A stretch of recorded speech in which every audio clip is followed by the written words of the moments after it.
Hello? What's up?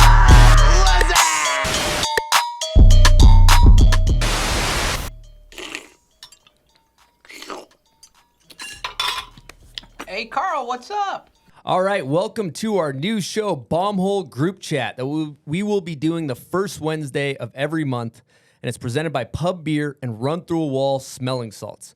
Now, so you guys understand, this show is a hub for discussion of current snowboarding topics. We're going to talk video projects, viral clips. We're going to talk contests. We'll be talking to everyone from riders to product designers to industry people and addressing the current state of our snowboard industry and snowboarding as a whole. We're simply just having a loose format conversation about all things snowboarding. And one thing to note is most of the topics are submitted by you guys, our Patreon members, and via Instagram. So today in studio, we got a cast of characters. We got Jeremy Jones, pro snowboarder in the booth. Jones, how we doing? Doing really good. Thanks for having me, Chris. Happy you're in here. We got Reid Smith, another pro snowboarder in the booth. Reid, what's happening? How we doing? Just to correct you, Global Am. Oh, you're Global Am. Yep. Okay. Global Spencer was correcting me in New York City when we were picking up tickets at Big Snow one day. So Global Am. Sorry, pardon my mistake there. And then we got Jules Spadaro, who is the general manager of the Bombhole, the glue to the operation. Jules, happy to have you in studio. What's happening? I'm so happy to be here. And then, of course, we got Silk D, the producer back there. How we doing, Silk? It's a beautiful day, Chris. It is. And we should probably start off by talking about the T-shirt that Silk's wearing. For the listeners, it's a bunch of photos of his girlfriend with some hearts and it says, "I love my girlfriend." That's true. I love her. You have to say that. No, I don't.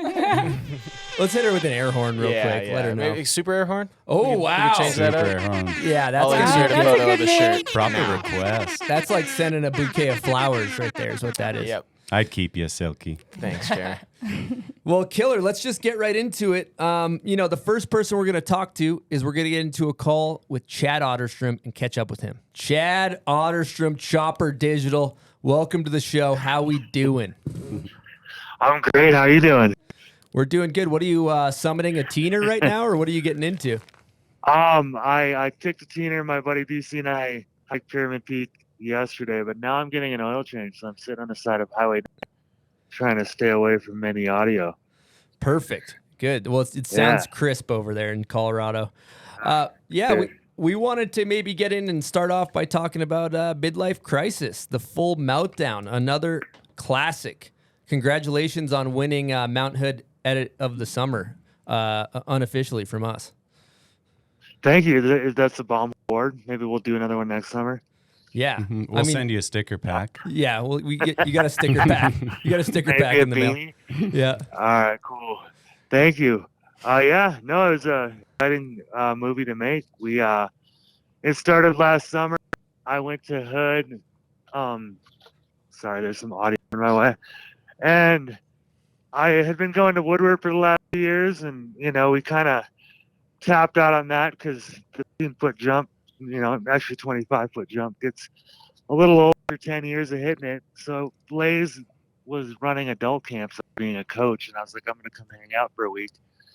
And it ended up being 2 weeks, and I noticed the summer before Blaze had posted all of his tricks quickly on his Instagram story, and I'm like, hey, man, let's make a real edit and film full horizontal like normal people do, and or what normal people used to do, I guess. And it last summer became a hit, and we're like, let's do this winter. So this last winter we made Rock Bottom, and then this spring we made Spring Chickens, and then the full Meltdown was a tribute to a Mac Dog movie called The Meltdown Project that came out in 95 or something like that. And we almost had Mar and Daniel showing up, and then Todd Schlosser was on his way down but didn't show as well. So we almost had a few members of the cast in the movie. But yeah, we released it on Slush a couple weeks ago, and even a month ago now. And it was entertaining to say the least to make those, and it was a good time. It's more stressful in the winter when you're kind of Blazes in Tahoe, I'm in Colorado, and we can't really get together. But yeah, good times. It all kind of came about as running the camp though, and midlife crisis was a bunch of adults at summer camp to rediscover their life in snowboarding, and everybody there is kind of having a midlife crisis in a good way, I guess. Um, my buddy Jeff Meyer said it last winter that midlife crisis is all about, um, you know, being your authentic self on your snowboard, finding, basically being who you are through your snowboard. And, it's kind of a lifelong process doing that. So kind of the game we run during adult. I don't know. I hope you guys enjoyed it.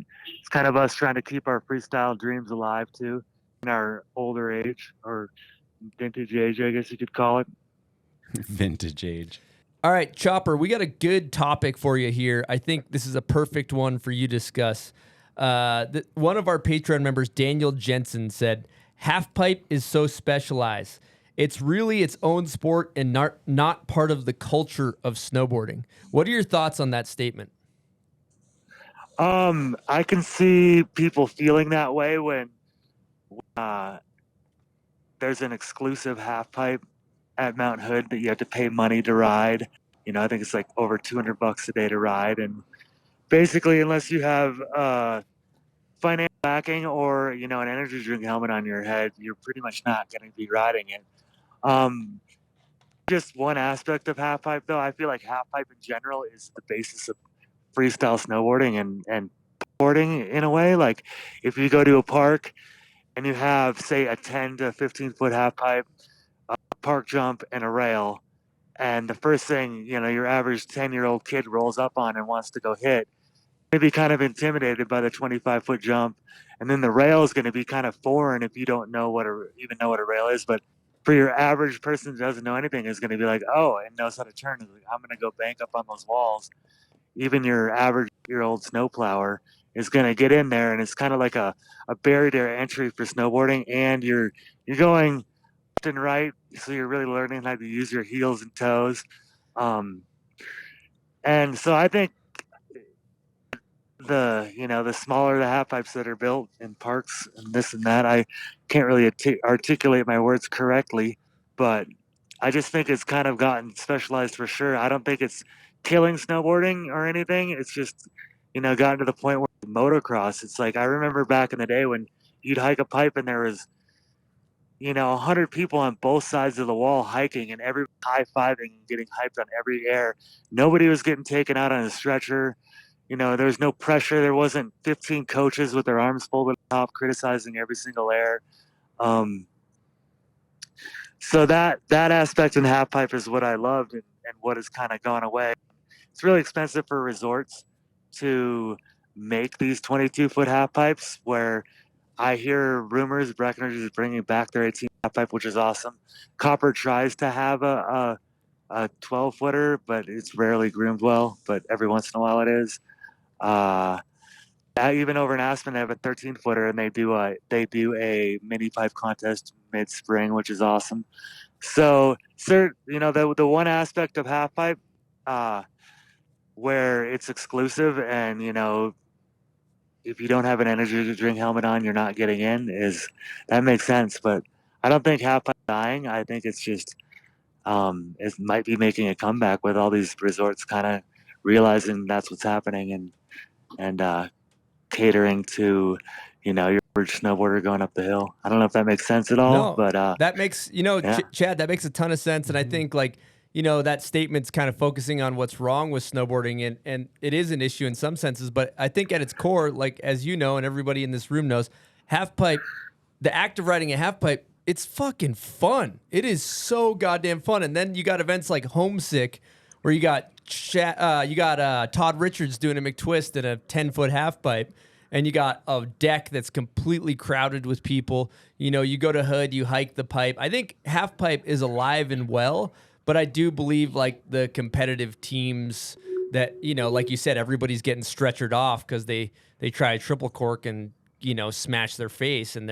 it's gnarly. Yeah, but then 100%. It's like, go ahead. Reid's got to take. All right. I was just gonna say, back to your point, Mount Hood, 15 to 18 foot pipe. You'll see kind of that session that you were reminiscing on of everyone's hiking it together, everyone's having a good time, and it's accessible. You'll see some goober that doesn't even know how to snowboard, and they're just riding it like banked walls, and that's dope because that's what's getting them into it. So I would be I'd probably quit the whole filming thing of 18 to 15 foot half pipe contests if there was some sort of circuit going on, because I think that's the funnest thing to do. 18 foot. 18 or maybe even 15 in between those Chopper, two. what's your ideal size? 18 for sure. Like what you just said. I like 18. 15 gets a little dicey because especially if it goes to vert, you're like really can't really let go. You're kind of really. It's like if you think about it in half pipe or skateboarding as well. Like it's just 18 feels like the most average, I guess you could say. But even the smaller ones are fun just to get warmed up on. But when you really want to just feel good, I say 18. But Did you watch? and like you said, homesick. No, Go ahead. Nope. You I go. was to say homesick. Like Lane obviously is a great half pipe rider from the beginning. So I've seen Gunnar like completely tear apart the Breck half pipe, but they'll show up and they'll destroy it along with Olympian Todd Richards and one of the best half pipe riders to ever do it. So it's pretty cool to see that. What were you gonna say? Did you watch the new Shaun White doc? Like watching him destroy the 18-footer. When the double corks were first hitting, is pretty fun watching him just go buck chulo in those 18s. Yeah, no, he's obviously pretty much one of the most talented half pipe riders and snowboarders to ever strap in. So it's fun watching him, and you see him buttering and playing around in 18-foot pipes is crazy. Mm-hmm. That gets back to my point. It's like, or whatever we were talking about, how exclusive it is and how high the level's gotten, and that's kind of what's made it exclusive, right? Because it's like, dude, you're doing triple corks, you're gonna like, if you screw up, it show's over. But when it's an 18-footer and everybody's high-fiving, rarely is somebody getting carted off. But yeah, Sean's his documentary is nuts, and it's to the point where you need airbags to learn tricks now, as opposed to where you're just kind of like, all right, bro, here we go. Hopefully this works. Totally. And when we were a kid, or when I was a kid, I remember seeing like a premier pipe run might be, Ross Powers going McTwist to front 9, and you're like, well, that's attainable. Like I could maybe do that. But when you watch like, Ayumu do a triple cork, and you're like, I have to learn that? That is like psychotic. Yeah. That's crazy. How do you feel? How do you feel, Chad, when you see that trick? Because you're a really good pipe rider, and he's a judge too. And a judge, yeah. There you go. Like, what's your feeling when you see that? Not from a judge though, like from a pipe rider, and the feeling of that. You go big, you get upside down, but that like chucking that triple. I mean, how does that make you feel? Yeah, I mean, I get entertained like it's like a gladiator spectacle sport when I watch it on TV, but it's definitely not a feeling that makes me like when I watched, you go even far back as New Kids on the Twalk, where they did the Soda Springs jib pipe, where, they're doing, alley-oop threes and things like that. That made me want to go ride a half pipe. When I see a Yuma go, I'm like, wow, that's amazing, but it doesn't make me want to go ride pipe. But it's the same in slopestyle as well, like I see someone doing 1800, I'm not like stressing. And I was a snowboard coach for a couple of years, and the kids that I was coaching, that was the era of like double corks, maybe. Triple corks and park jumps were just coming around, and a couple of the kids were doing them, but they would mention, they're like, I don't even really want to do this, Right. And then it just got awkward then too, because that was like when coaches started showing up at the park, and there'd be coaches on the knuckle, and they'd be like, sack up, kid, do the double. And you're just like, dude, like the kid kind of wants to have to do it. Like, I don't know. So, and a lot of the kids back in that era too kind of were falling off, and they were looking more into rails and backcountry and street riding and things like that. Like literally when I was a coach, half of the kids in that Dustbox movie were 14 to 16-year-old kids in the programs that I was coaching. Like I know all of them, and they kind of went off into doing their own thing, because I don't think a lot of them want to do the extra 180. So, I mean, but it is exclusive. Some kids do, and that is pushing snowboarding in that direction. Whether you want to agree that it's the right direction is one thing, but it is a direction, I guess. I don't really know. It's not the direction I look to go to. I look to go to the I wouldn't really say the more you spin makes you a better snowboarder. So it's kind of an awkward thing when I think it's more relatable to people on TV. So here's a perfect segue into a Patreon question from Cody Ferner, one of our Patreon members. He said, This may just be my personal opinion, but it seems like as though action sports as a whole has hit a peak of innovation as far as gear and tricks. Apparel companies are digging in the crates, bringing back old designs with updated tech, and style and trick selection is favored across all sports rather than straight up progression, i.e. more flips, more spins. It has become less is more, but the less being done tastefully.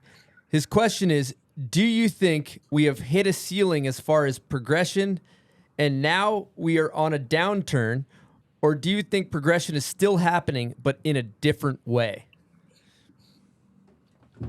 I think progression is happening in a different way, for sure. Like, look at Marcus Cleveland. He can do it, spin as fast as you want, but he kind of like the way that he does his tricks are different.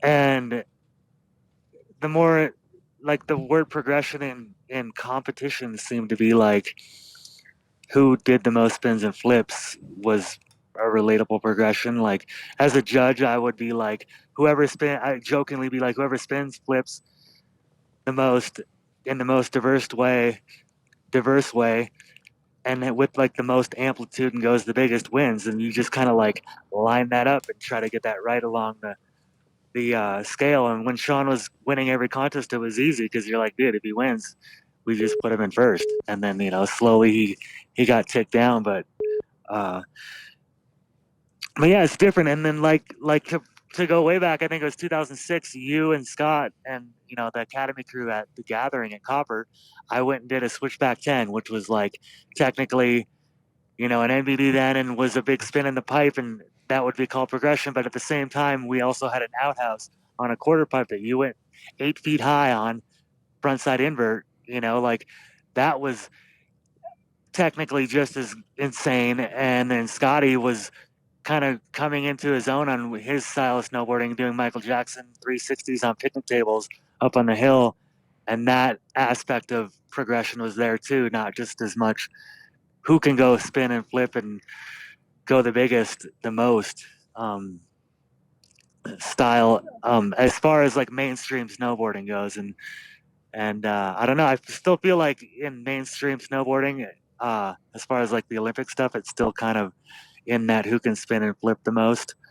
But if you're like a core snowboarder and really want to keep your core score high, you're gonna look at style and old tricks, and everybody's bringing back the 90s because that's before the Olympics and when snowboarding was really progressing in our faces every single day. You look at Peter Line, and I think for a decade everybody looked at him to see what the new trick was and what was going on in snowboarding, and he was kind of like had that alien and Spider-Man-ish style that was he'd go and fling things and they would work out and look good. But yeah, I agree with what he's saying. It's like I think there's still progression just in a different way. Those are some hot takes. I love Chad. Great takes on all that stuff. Now, just if I'm thinking specifically about a cool direction in terms of, did you judge X Games this year? I did not. Oh, no. Okay. Because judge natural selection. Because remember there was the Marcus Cleveland did the triple Todio move, and a lot of people were doing more rotations, and they favored the like triple Todio. What are your thoughts on that specifically, like the triple Todio versus the 18s? I think the fact that he nollied it too. He did a nollie triple Todio. Yeah. Thank you. Which kind of like it's a chicane-ish move, but he like emphasized his nollie, which was really cool. And that's where the diversity came in, and he won. Where it's just like I was saying earlier too, like the kids want to I feel like half pipe's a little more snowboarding because you're using your edges a little more. Where park jumps, you're just kind of going at it and see who can spin hard left or who can spin hard right the fastest. Where I feel like nollie and fakie ollie, we should, Marcus is kind of the only one really doing it and doing it like correct. And that would be really cool if that kind of came into play more on park jumping. But yeah, so I mean that's definitely why he won. If he, I didn't really even pay attention to who won or not, but if he won, then I can see that being the point of why he won.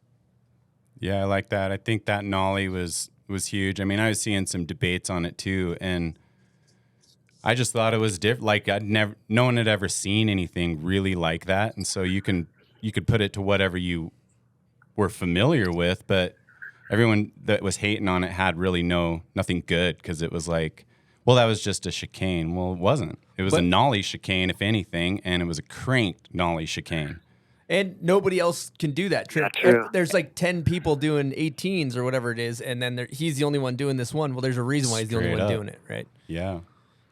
Interesting stuff. Mm-hmm. Now I get curious about if you zoom out on the progression as a whole, right? We're starting to get into that aerial ski jumping. You know where the guys go up the ski ramp and they do like 10 backflips and a fucking 1440 or whatever?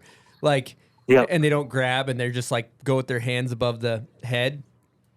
Like, are we concerned about getting into the aerial ski situation where people lose interest because it's too fucking much? Can I interrupt really quick? Bro, yeah, Reid's got to take. Get in there, Reid. Yeah, you got it. I didn't watch any of the X Games this year, and I'm curious to. Or none of my friends really did. We saw like Snowboard Jesus and some other influencers involved, and just thought it was kind of cringe, and wasn't even paying attention. So you guys are talking about all these tricks that went down, and I had no idea because I had just lost interest in it. You'd only seen what Snowboard Jesus was posting, or just random shit on Instagram, because I just wasn't watching it. And then I'm curious about the other people, and like my friends, I know they didn't really watch it. I'm wondering if the general public was watching it or if they also lost interest because they're like, this is just foolish now. I don't know. I watched it. I think they're trying to change direction. You did, huh? I did. Should I have a take on this? Sure, yeah, get in there. Absolutely. You're just having a conversation. Yeah, so as far as I saw it, I could see the mistake that they made by pulling in the influencers, but I also saw kind of where they were going with it. And then to me, as a viewer, I'd consider myself kind of general public when it comes to watching the X Games these days. It's on a level that's I never experienced for sure. So it's just a different thing. And then to see that, the rapper down at the big air jump kind of do that like a cappella thing on the mic outside, like to me, I was like, well, that was a miss. Like that sounds awful, first of all. Who's this guy? But I was just like, but it didn't really take away from the snowboarding. I kind of was just like, man, it's too bad the pros got to kind of like cruise through that every time and sort of be like, yo, it really sounds terrible up there. Like, check your scene, like, but I don't know. I'd put it more on the influencers. Like, if they call them and they're like, yo, you want to come do this thing at the X Games? Like, homie should have been like, no, dude, I don't perform in that kind of scene. Like, I want my shit to sound good. Like, that's not the snowboarders or the X Games' fault, really. They were just kind of trying to bring a new take, I would say. And I have no reason to defend either side here, really. I'm more snowboarder, I think, than anything. But tell me the snowboarding suffered from it, because the snowboarding was insane. Like, we're just talking about Mark's trick right now, and it was something that had never been done. The knuckle huck went nuts.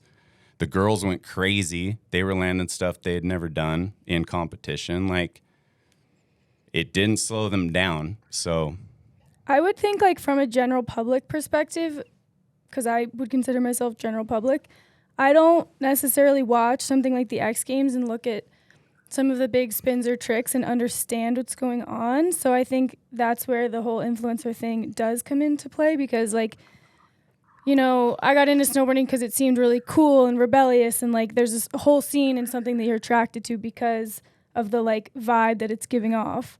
And something like X Games that is like a household name, people know what it is, they do need to consider who's representing the sport. And then I don't think it's on the influencers to be like, well, no, I'm not going to do that because obviously you're like That's some the event organizer. That's a good point. Yeah, you're like some random influencer that's like, oh, X Games, like, let's go. That's what I'm all about. Like, I don't think they understand. I just think it comes down to the people who like understand what it's all about and the people who understand what it's not. And that's like what we were talking about yesterday too. It's just the people, put the people in charge who like know what's up. Yeah, from an art perspective, I guess is where the influencer would have to consider a little bit. Like, I'm only gonna, if I was getting called on a job, I'm not gonna like do something that's gonna make my product suck. And so that's where I mean on that. But I agree with your take. I want to 100%. just kind of halt on this for a second because we're going to get into snowboard media and the direction we're going a little bit later in the show. Sure. I think I kind of want to bring it back to like progression of snowboarding in the sense that like, going back to the question, Chad, about, we're getting into the territory of aerial, basically skiers doing aerial maneuvers with these 1800s. Do you see it as a point of concern, or is there any solution? Well, I honestly, I made a post about it a couple years ago saying that Big Air was birthed in aerial jumps. If you think of the Breck aerial jumps from Hard Hungry and the Homeless, where like Dale and Nate and Roan were doing all the tricks on the old aerial jumps, like they would melt down and turn into park jumps. And like, so that was kind of, I remember for me, that was kind of a birth of like 720s on park jumps and things like that. But it's definitely a concern, and it's been going on for years. People are like, this is turning into aerials, and you're like, yeah, it's been aerials for a long time. But people like Marcus Cleveland, who are pushing it in more of a snowboard style, skateboard style, where you're nollying and you're doing different styles of rotations, like, he's like a modern Peter Line in his axes, is making it different and making it less spinny and flippy, so you can spin and flip the most, and make it more in a more technical aspect and more, snowboarding in a way where you got to be creative and do something different. And Rodney Mullen in a way, and riding your skateboard different than normal people would ride their skateboard, ride your snowboard different than normal people would ride their snowboard. So hopefully it stays in that direction and gets noticed in that direction and gets judged in that direction, as opposed to who's going to spin and flip the most and go the biggest, the cleanest, in the most diverse ways. Well, not in the most diverse ways, but and just the numbers. But it's still hard because if you look at like figure skating, it's like everybody wants to see the quadruple. I think it's like quadruple axel or something. No one wants to see the 2.5 technical thing. They just want to sit there and watch TV and see who can spin the most on their ice skates. I don't know. It's kind of the way I saw it when I was a kid watching like whatever in the Olympics. But hopefully, in the future, like announcers and, I think X Games was just trying to get more views by bringing those influencers in, but more experienced, announcers like that know what's going on and can explain that to the viewers. So they're more engaged as opposed to just looking at numbers. 100%. If that makes one thing to highlight too in the consumer experience of this, to get into the weeds real fast on this stuff, is like it was a live stream on YouTube. It wasn't a TV show. On a TV show, you have commercial blocks. So the commercial blocks are filled with ads, and then you get back to the broadcast where I felt bad for some of these people because they got to fill these like 30-minute blocks of like influencers and Young Gravy, and it's like. It is a bit of to give them a little bit of credit, it is a little bit more of a hurdle to fill a 4-hour live stream than it is to have like commercial TV blocks. That's a great point. So that, from a consumer experience, but we're going to get into that stuff later in the show, so I don't want to go too deep on that. But, real quick, can I jump in on the progression? Yeah, so, absolutely. Like to your point of the ice skating, it's funny. Everyone wants to see the quad, but it also kind of stops at the quad, right? Like no one's really chucking 5 or 6 spins. Like it sort of is, the quad is the standard in ice skating, as much as it is annoying that you just have this thing you have to do for a certain score. it kind of capped out at what they can do, like how much pop they can actually get off of that ice and those rotations to where it looks clean. And it seems like snowboarding eventually will hit there because, I mean, coming around out of 6 spins at any size is violent. And so at some point, the body's just not going to be able to take that impact, and you're going to have to make 10s, you know, to Cleveland's point, like make those smaller spins super interesting again by cracking nollies and boning them and whatever it is. What was the Blades of Glory move where they decapitated each other? Oh my God, so good! I don't remember the name of it. Yeah, It's called like Iron. I don't remember. Iron Lotus. The Iron Lotus. Yeah, the Iron Okay, Lotus. there we That's go. exactly. That's what I was thinking Cube about Blades the of whole Glory. time. Yeah, the straight Iron Lotus. Decapitation. Well, Chad, I want to say thanks for the call. We appreciate you having you on the show. You had some great insights, and I hope you go bag a few more teeners before winter comes. That's the plan. Thanks for having me. It's great to hear from you guys. Hope things are good in Utah. You too, Chad. Keep killing it. Love you, G. I'm sure. Love you Appreciate guys. See you, dog. Appreciate Bye, you, Chad. Chad. I'll talk to you later. Thank you. Oh wow, what a great call from Chopper Digital. Good catching up with him. Knowledge. You know, talking about all that stuff, like one of the things that comes to mind too is basically like some of the guys out here, like we're talking about all these giant rotations. In my opinion, Ayumu in the halfpipe, he makes that shit look fucking good. He does. You know, like Kaishu makes it look good. You look at even Taylor Gold, he's doing double Michael Chuck, late 180. Like nobody else is doing that. You know, Danny Davis, there's people doing big stuff, making it look good I think still. Taylor's an awesome example of progression because he can hang with all those guys, but his focus is on style and a bit of like a kind of a unique bag of tricks in comparison to the field. And I think that's progression right there, like in a flooded market, right?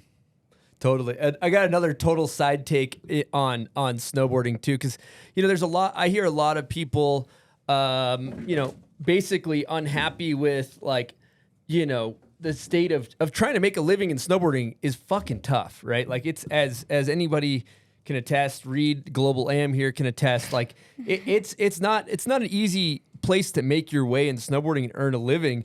And I hear it, at least in our circles over and over again about, people unhappy with pay and not getting the shine or the space they deserve. But who has it the absolute fucking worst, in my opinion, is like the 10th to 30th place competitive snowboarder. Because these guys and girls are doing the most unbelievable things you've ever seen. They're the best snowboarder you might ever see in your life. And a lot of them can't even get a fucking board sponsor. They maybe are only getting support from like the US team or very minimal support for these competitive snowboarders. And they are just unbelievably good. I don't know if you guys have a take on any of that. I mean, let's hear it for the 10th to 30th placers for sure. Yeah. Reid? Do I have a take on that? Not really. I mean, yeah, that sucks, but I don't. You don't got a take. All right, we'll keep it moving. You picked your lane, that's probably guess. the case in like any sport, right? You get 5th in the Olympics or whatever, and it's just like, ooh. Yeah. You're probably not really getting it. You just lost. You just lost. Yeah. 5th, you're probably getting some bread, but like 15th, you might be struggling to make it. Silk, what you think back Unless there? you're a golfer. That's just Yeah. Oh my God. competition. Oh yeah, you can get like 100th in golf and still get a bunch of money, right? For sure. I've never been to the Olympics and never will, but it just seems like if you don't win, you just lost. It's totally that scenario. The second or third to just like pay for your trip. All right, we're going to take a break and talk to you guys about Bubs Naturals. Big news from Bubs. They got new branding on their collagen, on all their products. How you liking that branding, Jones? I think it looks good. They're always updating, keeping it fresh. It's clean. And I have been chugging the Bubs Natural Hydrator Dye. It's basically an electrolyte solution. You mix it in some water, shake it around, and it just keeps you hydrated, which is nice. They also got no artificial colors, no added sugars. It's made from nature, from all good stuff. And the thing I like is I drink about twice as much water because it actually tastes good. So it's good to stay hydrated out there. What else? What have you been on from the Bubs products, Jones? Man, from day one, the protein collagen. I mean, it's just a go-to for my bones, for my joints, my skin. I feel better when I'm on it, so I just stay true to it, really. Coffee's a dope addition. Yeah, it just came Love up. that. Bubs Brew. And Bubs is just a rad company in general. So if you want to support them, head on over to bubsnaturals.com and use promo code BOMBHOLE. Again, head on over to bubsnaturals.com, use promo code BOMBHOLE at checkout, and you'll get 20% off your order. Appreciate you guys. Thanks. All right, we're going to get into some tech talk here. We get a lot of requests from all of our listeners to talk about, not all of them, but a lot of our listeners like to hear us talk about product nerd type of stuff. So we're going to be catching up with Maggie Leon here in a little bit, who is a product developer. She's a product tester and a rider for Rome Snowboards. And she actually she did a podcast with us a while ago too. So we're going to bring Maggie Leon on. Maggie, can you hear us? Are you on the air? I can. Thanks, Chris. Thanks for having me. Yeah, we're happy to have you on. First things first, I want to hear about this big switch from Burton over to Rome. What's going on over there? Well, it was a pretty major change. I ended up running into the CEO in Waterbury when I was visiting my friend Ashley, who's a photographer, just trying to get her take on, I don't know, a few brands. She had suggestions who might be interested in supporting a hybrid style role, something along those lines. And we went to grab a beer across the street. And it turned out the CEO, who's from Europe, was visiting the office based in Waterbury.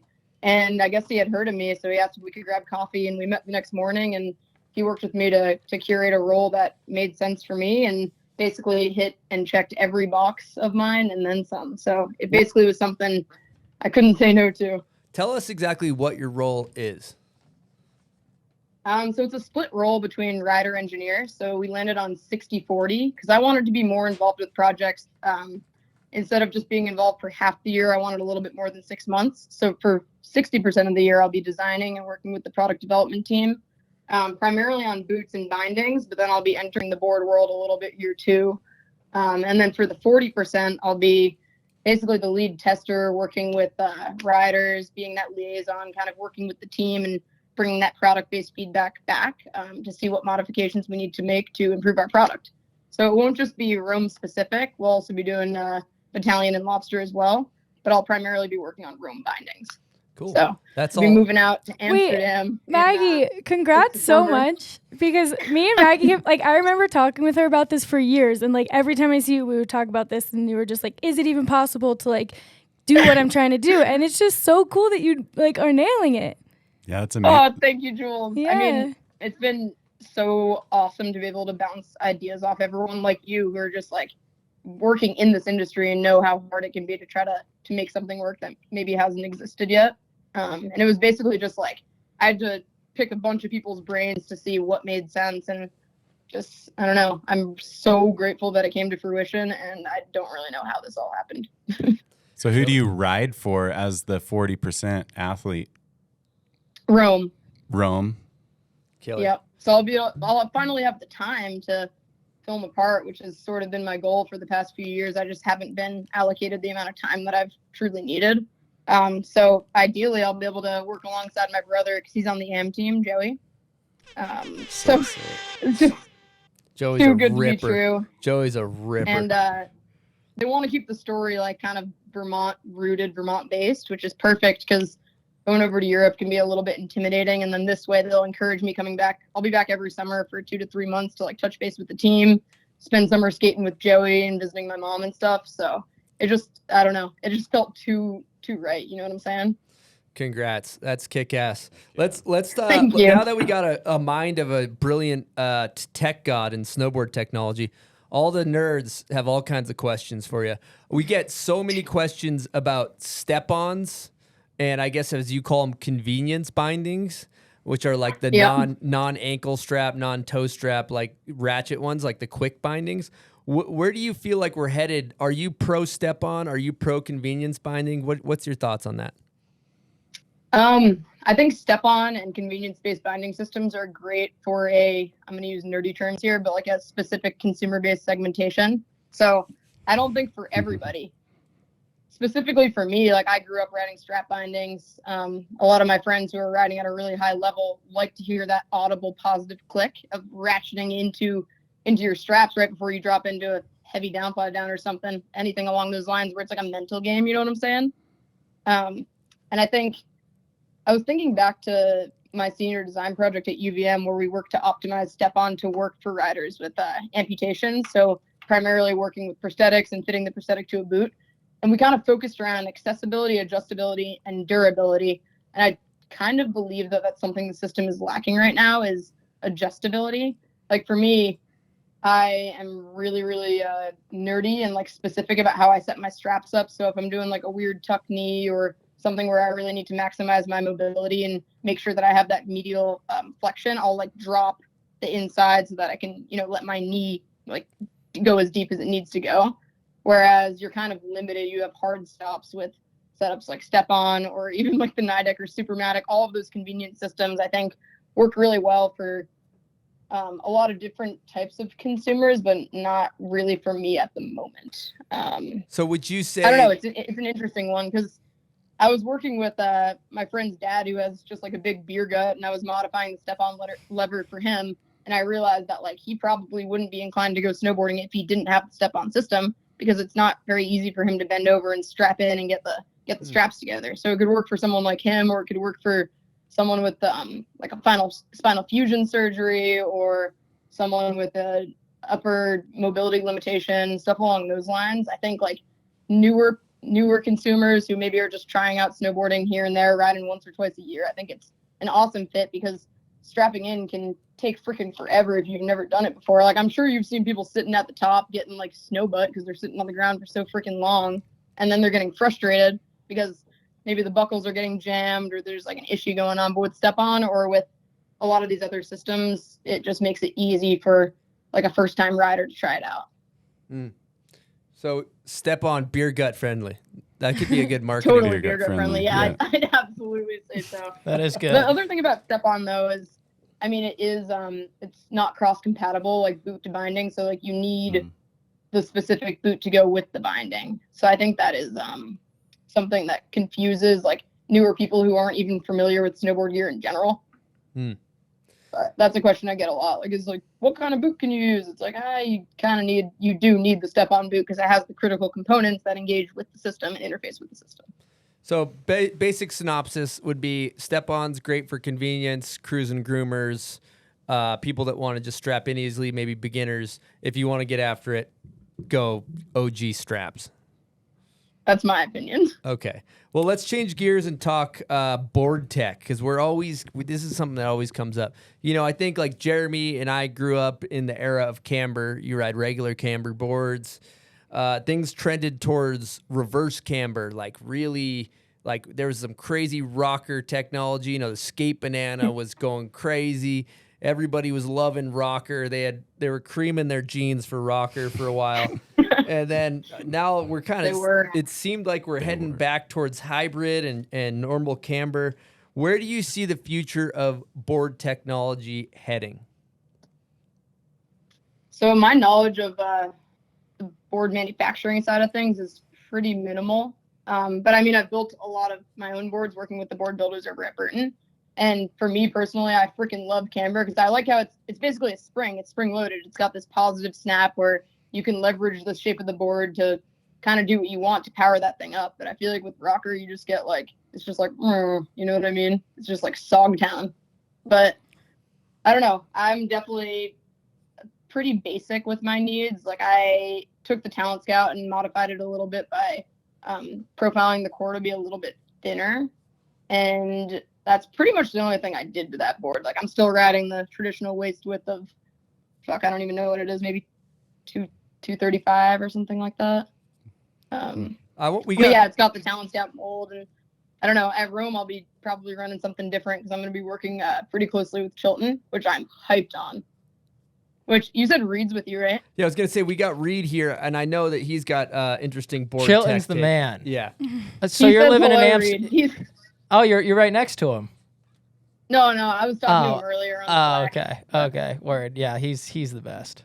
Yeah, Reid, what's your take as in terms of board technology? I know you're a real product snob when it comes to the tech. No, I honestly have. I'm not great because I actually have worked with Chilton before, and we were doing blind board tests for the Twin Pig for a ride before it came out.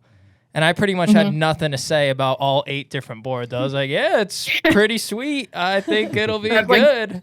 So that's how Joey operates too. Yeah, I think my whole thing is you're gonna get used to whatever you're riding and end up liking it. But I kind of know nothing about the gear that I'm riding. I'll know simple things like it's camber or asymmetrical or something like that. But I think that sometimes I'm just picking the board that I like the graphic the best for the year of what I'm gonna ride the most, unless it's something like a really soft park or street board and you're in powder and you might want something a little bigger. Then that definitely makes a difference. But I'm starting to learn more here and there. Ad with you and Jill, and like I think you guys released a video too, right? I forget the name of it. But, yeah, that was for all your street splits like alongside each other. Yeah, that was for this board, unisex board they made called the Zero. Yeah, where we at? To be unisex and then marketed alongside that, right? Or was it just like a board that was designed for riders that are looking to hit handrails and looking for a specific style board, and then Jill just liked it? I haven't talked. No, I think that was so. That's they started. I think Chilton started that, but it was for the unisex collection, and they had that board and something that was more street and softer, kind of specific, and then they had a more aggressive board called the Bench Warmer that I was riding those 2 that whole year, and it was sweet. I don't know. I don't have much to say about the tech, but I liked Hollow it. head board testing by Reid. hollow thy skull is always the best way to go about it. But I have a question about unisex boards because I back the concept, but Maggie, maybe you would know this. Like, from my knowledge, women have a lower center of gravity, or at least a different center of gravity. So how does that work? Like, is it just size-wise, or how does that work for unisex boards, if you know? Something that I've struggled with for riding men's boards is the waist width. It's just too wide for me. So the board rides so much larger because it takes a lot more power to get from edge to edge. You know what I'm saying? Because like my foot doesn't fit the imprint correctly. So yeah, that makes a board feel like you're riding like a table down the road. Like you can't get it just takes edge. A lot, to get on edge. So it makes a really good board actually super crappy when it doesn't fit you right in that way. Exactly. Like for me, I don't know, there could be like a dude that's my weight, and maybe my height, or maybe a little taller, but he's probably going to have bigger feet. You know what I'm saying? Mm-hmm. So that's just something that I've kind of struggled with, because ever since I was a little kid, I was kind of like anti-women's products just because of like what they represented. Like I never wanted to be that girl riding pink. I never wanted to be like, I don't know. I just always wanted to be on what Joey was on, but he was so much bigger than me that I would really force it. Like I was riding shit that was not my size because I just thought it was cooler. Genius. But that's a pro yeah, tip. super genius.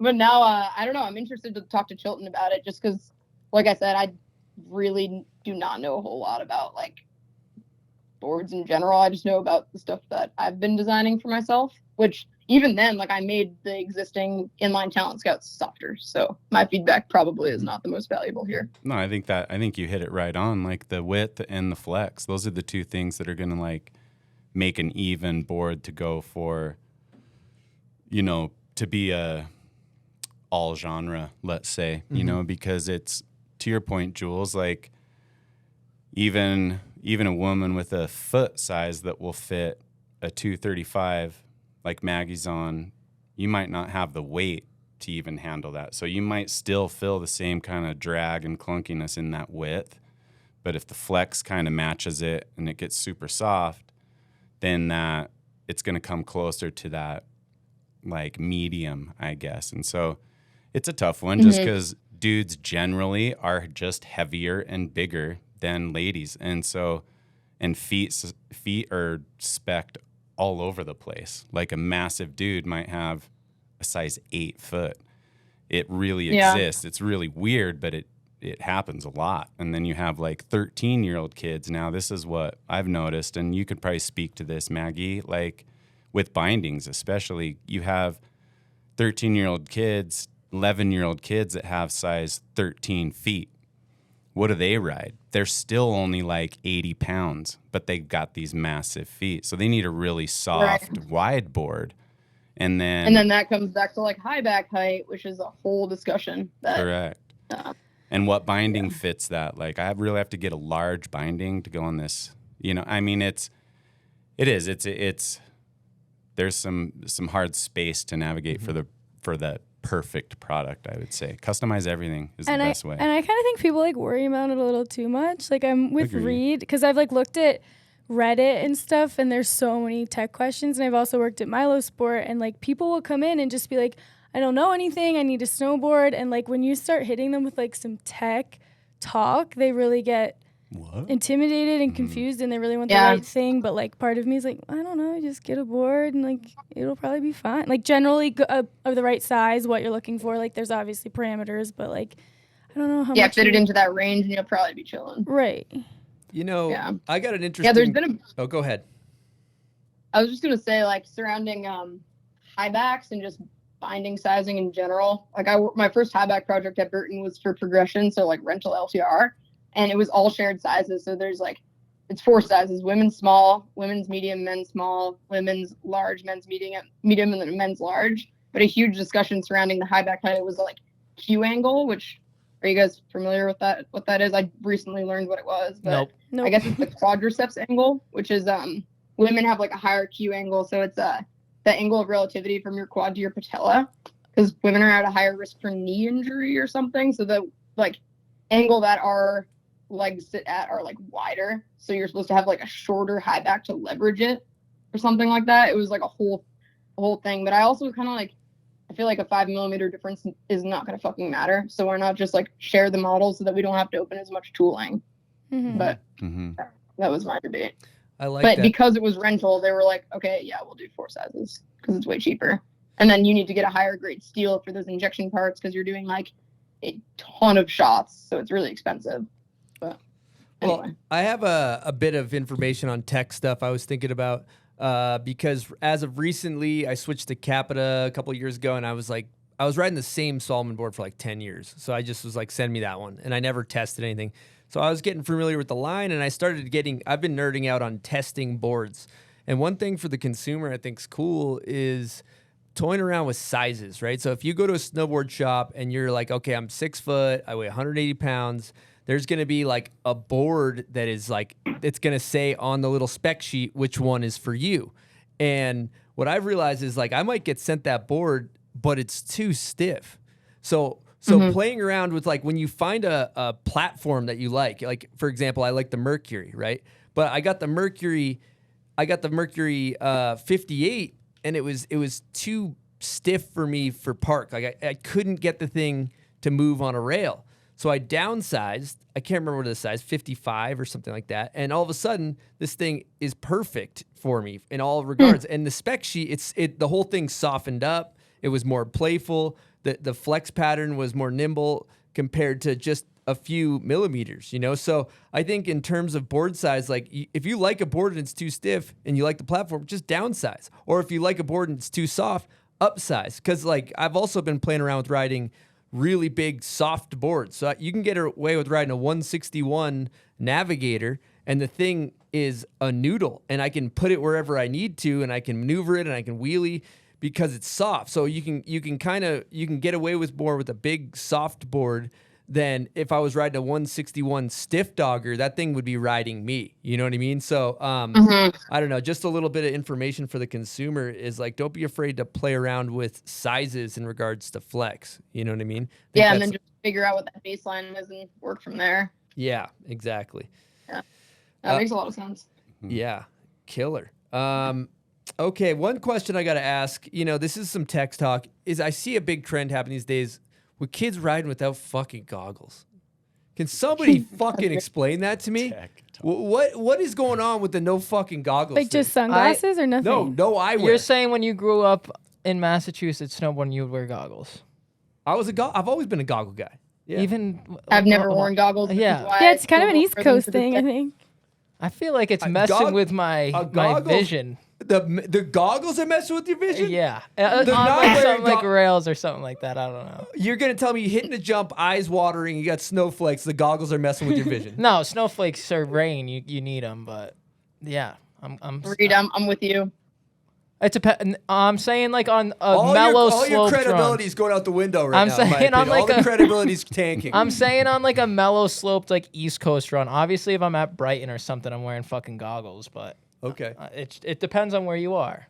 You're saying you're going to a that's not down real, bar in no. the streets and you're throwing on some goggles. No, I'm not. You're riding 2 miles an hour into a road. You're not Exactly. That's what you're hauling doing ass on down the a East groomed- Coast too. on He's a talking groomed about trail. the mountain though. Like if you're gonna go like kid up snowboarding, Yeah, put I'm on wearing your goggles. Go snowboard up a kit, go ride chairlift. the mountain, Go on a up the chairlift. chairlift. with Yeah, I'm wearing speed. goggles for sure. You can tell me East Coast. You go to Mount Snow. You go to Sugar Bush. You go to Stowe or whatever. Like, you're not wearing goggles, Maggie. No, never. What happens when you're going faster than 4 miles an hour? I'll bring him if we're doing like big T2B runs or something like that. But I don't know. I think I'm just so used to like we grew up riding night mountains. So having something on my face now just feels really strange. But that's why I was so ill-equipped when I came out for the Bomb Hole podcast with you guys and didn't have anything when I got my first cow day. I was like, oh my God, I don't even have. Yeah, that jacket. sounds I feel like awful. Yeah, No goggles on a pow day sounds I absolutely borrowed terrible. everyone's stuff, so I had some stuff, but Perfect. Your eyes kind of get I used just to being never watery. experienced that. I get the night riding thing. Anytime I'm night riding, I don't think I wear goggles if I don't have to, and then I'm like pretty bummed if it's snowing. Yep. And I have to put some clears on. Although snowing at night is maybe the best thing ever. And That's riding. pretty cool. I did start wearing a light shell though, and I'm way happier now. So A what? A Sorry. light shell. Just Like like as opposed to a cotton hoodie. Yeah. yeah, exactly. Love that full-blown board binding boot engineer. But then she's out there wearing cotton. Totally. Eyes It's watering. respect. Eyes watering. No goggles. Frozen cotton. tears. Respect, Yeah, Maggie. we know where the focus is. It's good. Maggie, I've took your lead on some of your tips on the binding straps, and I did that a lot last year, shifted my straps for different things I was trying. I mean, I did it a little bit prior, but you got me all juiced, and so I went that extra mile and just kind of thought, like I was adjusting my straps all the time, like where the, they used to call it bone out at Burton, where the bone out zone was. Yeah, I'd shift that I saw around to those the old school inside or the straps. outside, and yeah. The bone out strap Doyle showed me, it has like a through hole for that. I don't know. It's made for Jake, right? Yeah, and then really everyone, because there's that pinch point right there. So you need some space to bone out, essentially. I got a question for you. Maggie, and this is a good one for you too, Jules, and just in general, everybody in here. But so LibTech, from what I understand, recently decided to remove. Jamie Lynn's been doing art forever on snowboards, and he would draw this woman, topless woman, and I think she's kind of like almost like an avatar alien woman. And he's very famous. You're probably familiar with his. It's been on a bunch of boards like Lando and Travis's boards. And so they a bunch of, I believe, women got really upset about the objectification of women, and they ended up removing Jamie Lynn's art moving forward in regards to like anything with a woman on the board. I would love to hear your guys' takes on that. Maggie, you want to go first? Yeah, I'm not the one to ask. I have like a Burton Love sticker collection framed on my fucking wall. So Then you are the one to ask. Yeah. I mean, I think. Go ahead. no, you go, Jules.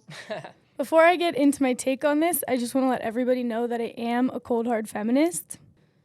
I think I would like to see Jamie continue to do his art because, to me, while it is like a naked female body, it's not sexualizing the naked female body. It's actually, to me, it seems like an artistic celebration of the female body, and like being able to view a woman's body in a non-sexual way, to me, is actually doing better for like femininity or womanhood going forward than it is doing bad. And I 100%. you can agree. ask like how is like inherently it's sexual, it's a naked female body, but I would argue that, I mean, a woman's body is the pinnacle of life biologically. So why are we not able to view it in a respectable, artistic, like celebratory way?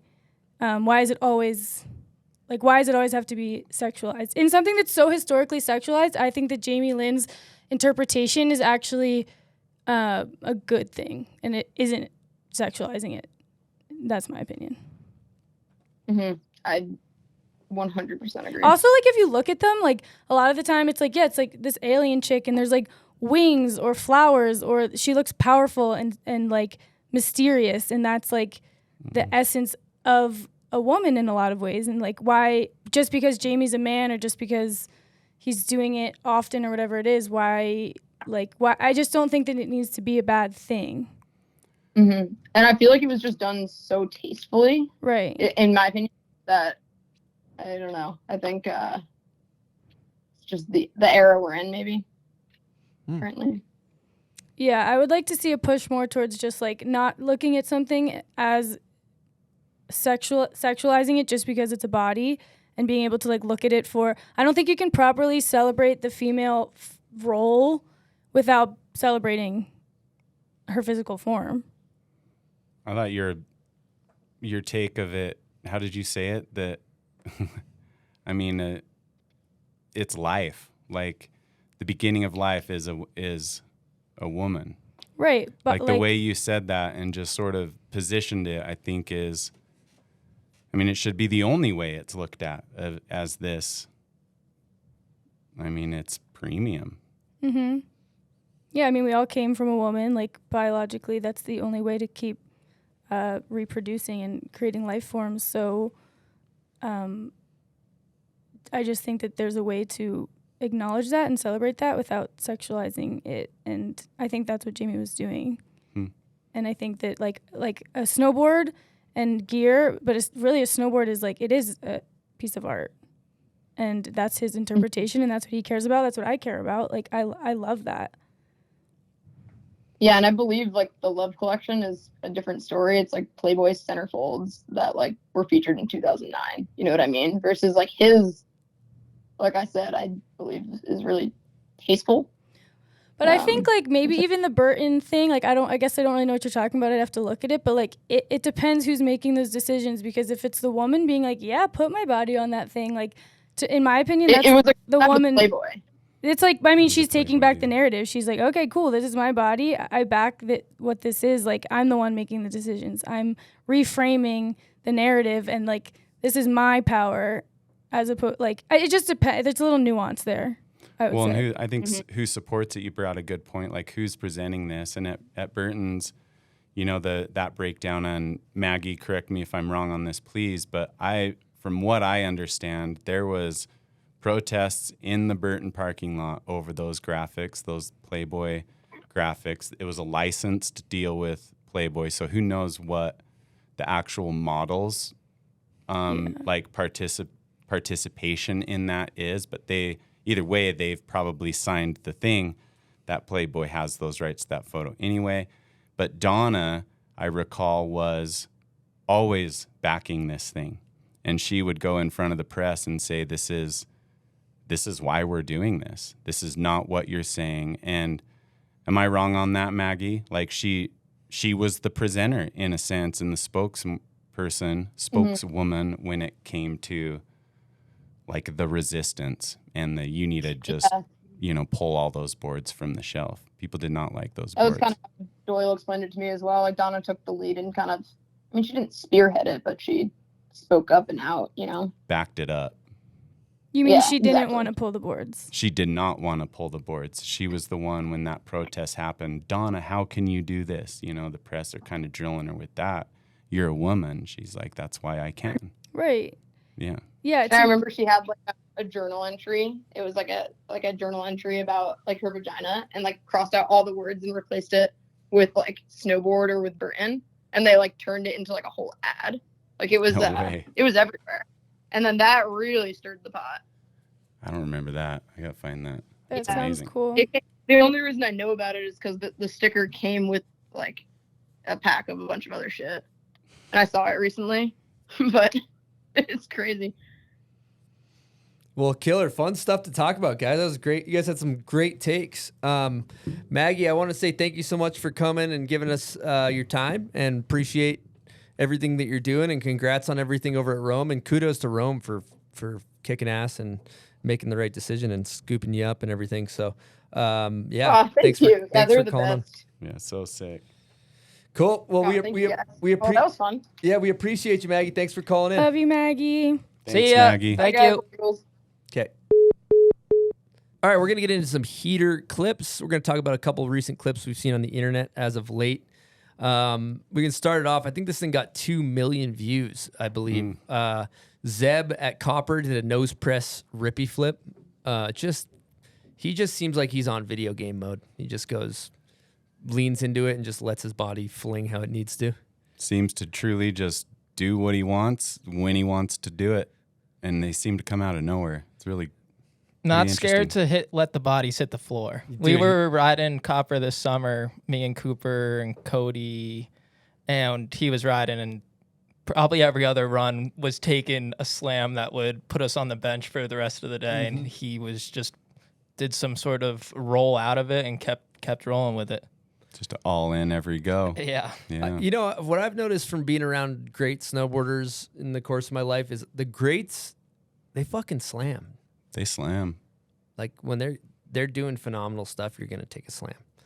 He's got that natural armor, though. That dude Yeah. is jacked. Absolutely. And he does have the tuck and roll technique. Yeah. But I wonder, talk about our next clip. We got Marcus Cleveland back on snow. He's in Australia.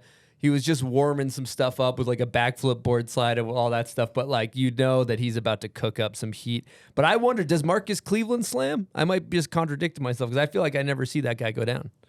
I mean, I would think he slams. Yeah, he slams for sure. I mean, he's back on snow, right? From an injury. He had an injury he a fucked couple himself years up at so he Dutour. just, Yeah, you're right. Yeah. maybe he doesn't slam super hard, but he rotates a lot, so he might come around and tweak knee joints and things like that. We're going to get into our next clip, which is from Juliet Pelchat. She served up a double Wildcat in honor of the Wildcats, which is special, and also that beautiful front 10. Her dad is also an absolute legend. Love those clips. It's good to see everybody in Australia throwing down. And then in Australia, a couple other notables. I saw Sean Fitzsimons with that front 10 double no grab. I like seeing things head in that direction. And then my personal favorite in all of the jump clips I've seen is Dusty Hendrickson. Posted some jump clips where he's doing like a really corked front 3 that's almost like a Wildcat. It might have been turned it to front 5, but they kind of cut it with the top angle. And he's been doing some really beautiful stuff on those park jumps. So fun to see Dusty back on snow. And if you guys haven't seen Midlife Crisis, obviously we talked about that earlier. Great video. And then, speaking of what you were just talking about, made me think, you went to Woodward, we went to Hood. What's the premier summer snowboarding zone in North America these days? Do you think you like Woodward Copper better, or you think Hood's better? I think it used to be Hood back when they had like High Cascade had their own park crew, and it seems like they invested a lot more into having some flow within the park. Now it kind of just seems like it's the same setup all summer for multiple summers in a row. I personally had zero desire to go to Hood, go try and ride the half pipe and get my pass pulled or something. Just sounds like a pain in the ass. And it's also a huge pain in the ass going from Govey, driving up, then getting ticket. From leaving the house to your first turn probably takes an hour and a half. You go to Copper, you just drive up there 10, 15 minutes, and then you're boarding. And I like the Magic Carpet. It feels more like a skate park, which is nice for the summer boarding. Easy on the body, like low slope. You're just kind of cruising around. So I'd vote Woodward. Does Woodward have public access too, or do you have to be part of the camp? So I guess like Burton bought Woodward or something, so no other companies are allowed to visit. But I don't think they bought it. They have an exclusive deal with camp. Exclusive. Oh deal, yeah. Like companies can't do like a ride week. They sponsored it out basically. So every single week is like Burton Pros instead of it switching companies or whatever. But we finagled a little dust box in there, but we weren't allowed to have like any events go on, but we were allowed to ride the park. And they said maybe next year, since we're not like a hard goods competitor. Yep. we're not a competitor. That So we should be Hood good to go. definitely seems like it's for the people more, I guess. Yeah. For 'cause sure. It doesn't have that exclusive. I For mean, the you can buy people a with the camp $200 lift tickets. with the people with Well, jets. you know, I think that we've been going there for a freaking 100 years, and we got salty old dog take. But I took the crew, you know, Silk, and we took the limo from Salt Lake to Hood, and we made an edit called Bombhole Does High Cascade, and Epic you know, edit. it was great to go with some first timers. They had a blast. Like, Jules, you have a take on this, right? Yeah, I think that objectively, you're going to Mount Hood. It's like being in Oregon is so amazing in the summer. It's so unique. There's like water you can swim in. There's activities. There's kids running around at summer camp. There's summer snowboarding. There's like ice cream. There's skateboarding. Like it's just like I personally think that if you can't have fun there, you are kind of being a salty bitch. Like no, Can't have fun no anywhere. offense, Chris, but like you're going there. Like I get it. 20 years ago it was more wild. The park was better. All these things, but like, just don't always be the back in the day guy because it ruins it for the people who are currently just enjoying. And I remember, like, at one point in my life, I was sitting around a campfire and there was these people talking about, like, oh, back in the day, like, everything was so much cooler. And I'm like, well, maybe back in that time, someone was talking about how much it was cooler back in their day. And, like, it's just never enough. So, like, I understand how it's changed and it, like, can be not as fun, but it's still so fun to go to summer camp and just like make the most of it. There's so many friends there. Like you can't say you didn't have a good time there. I know you had a good time. I didn't say I had a great time. I think, and I love your take. I want to hear Silk's take because Silk, was that your first timer there? No, I've been there a couple times before. I lived in Portland for a while, and so I got to ride Hood all the time. And I did a summer trip like a couple years ago.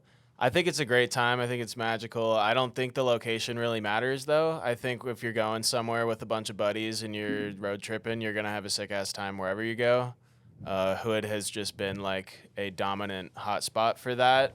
And I've never done, like, Woodward in the summer or anything, and that sounds sick, too. I like a skate park vibe. But I think if you got some homies, you're going to have a good time wherever you are. I'm gonna throw it back in the day out there, and it's not. Here we go. And it's not a. I wish it was this way, but it's just a nudge to like look at something different, right? Because it's expensive now to go to Hood. Like to go buy a ticket, it's a harder move to make now than it was back in the day. But even back in the day, whatever the cost was, if it was $50 for a ticket, I still didn't have it.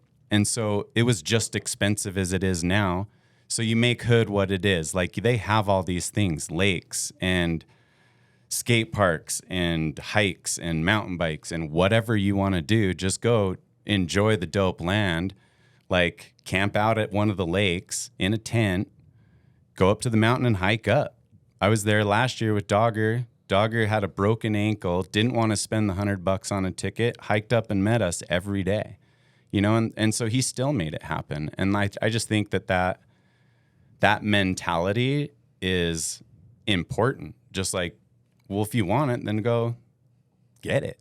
Mm-hmm. I think it's also fun at Hood, like, and this could be totally wrong, but I feel like a lot of people maybe don't live in government camp. Like I know people do, but people live in Summit County, Colorado. So to me, it feels like when you're going to Govey and when you're going to Hood, it's like everyone's kind of on vacation mode, which you can feel that, and it's fun. It's fun. And then you could stop by Portland on the way out or Short Sands and make a full vacation out of it. Absolutely. Yeah, Oregon's got big trees, it's got mountains, it's got the ocean. Oregon, the Northwest is great in the summer, no matter how you split it. I vote Hood wins. I got a take on, you know, this year there was a lot of drama, which is fun to talk about because basically the Halfpipe was heavily policed, we'll say, and a lot of people didn't understand that they weren't trying to ride it, but they'd like just ride down next to it at the end of the day, which apparently, unbeknownst to me, is a gigantic issue, massive issue, and so a lot of people got their passes pulled. You know, our filmer Finder got, you know, issues. I know there's just Danny Davis got issues. You know, Ben Ferg. So many people had issues with kind of the park police because they didn't have the $260 Halfpipe ticket.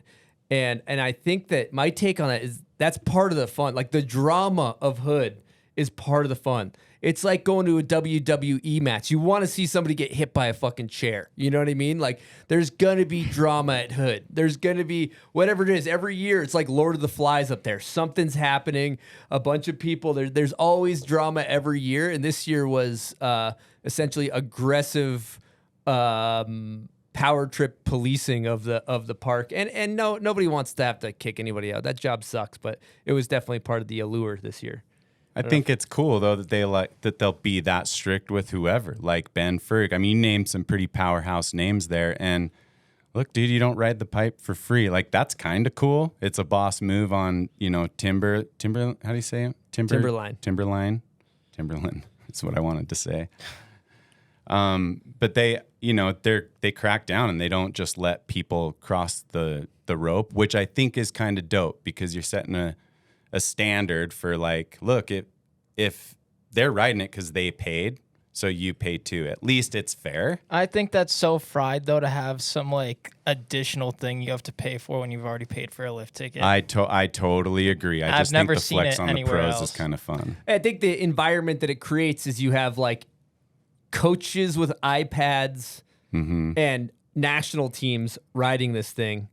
And that it just further isolates Halfpipe in a sense, where it's like it's a private pipe. It's almost. a private pipe, and yeah. I know it's a lot of work to get that thing going, but it just digs pipe riding into more of a fucking grave. You know what I mean? By like making it this exclusive thing and making it, like because then you look up at everybody riding the pipe, you're like, look at these fucking elitists. Even though you don't, it's not that way. It's just the effect that it has socially on everybody, right? You're like, look at these fucking guys. I don't know. 22-foot grave. About the drama thing, I would agree, Chris. I think it's fun because you just like come down into the parking lot and then you like tell your story of what just happened to your homies in the parking lot, and then they have the same story or like their take, and then everyone's talking about it. There's like memes going around, and it's just like kind of fun because you can all just have like a collective fuck you to whatever the situation is. Yeah. It's like just high fun to school talk about. all Yeah, over. And you're dealing with a bunch of entitled snowboarders that are like punks no matter what. You're trying to put rules around a bunch of punks. It's never going to end well for whoever's trying to put rules around a bunch of punks. It's just never going to end well.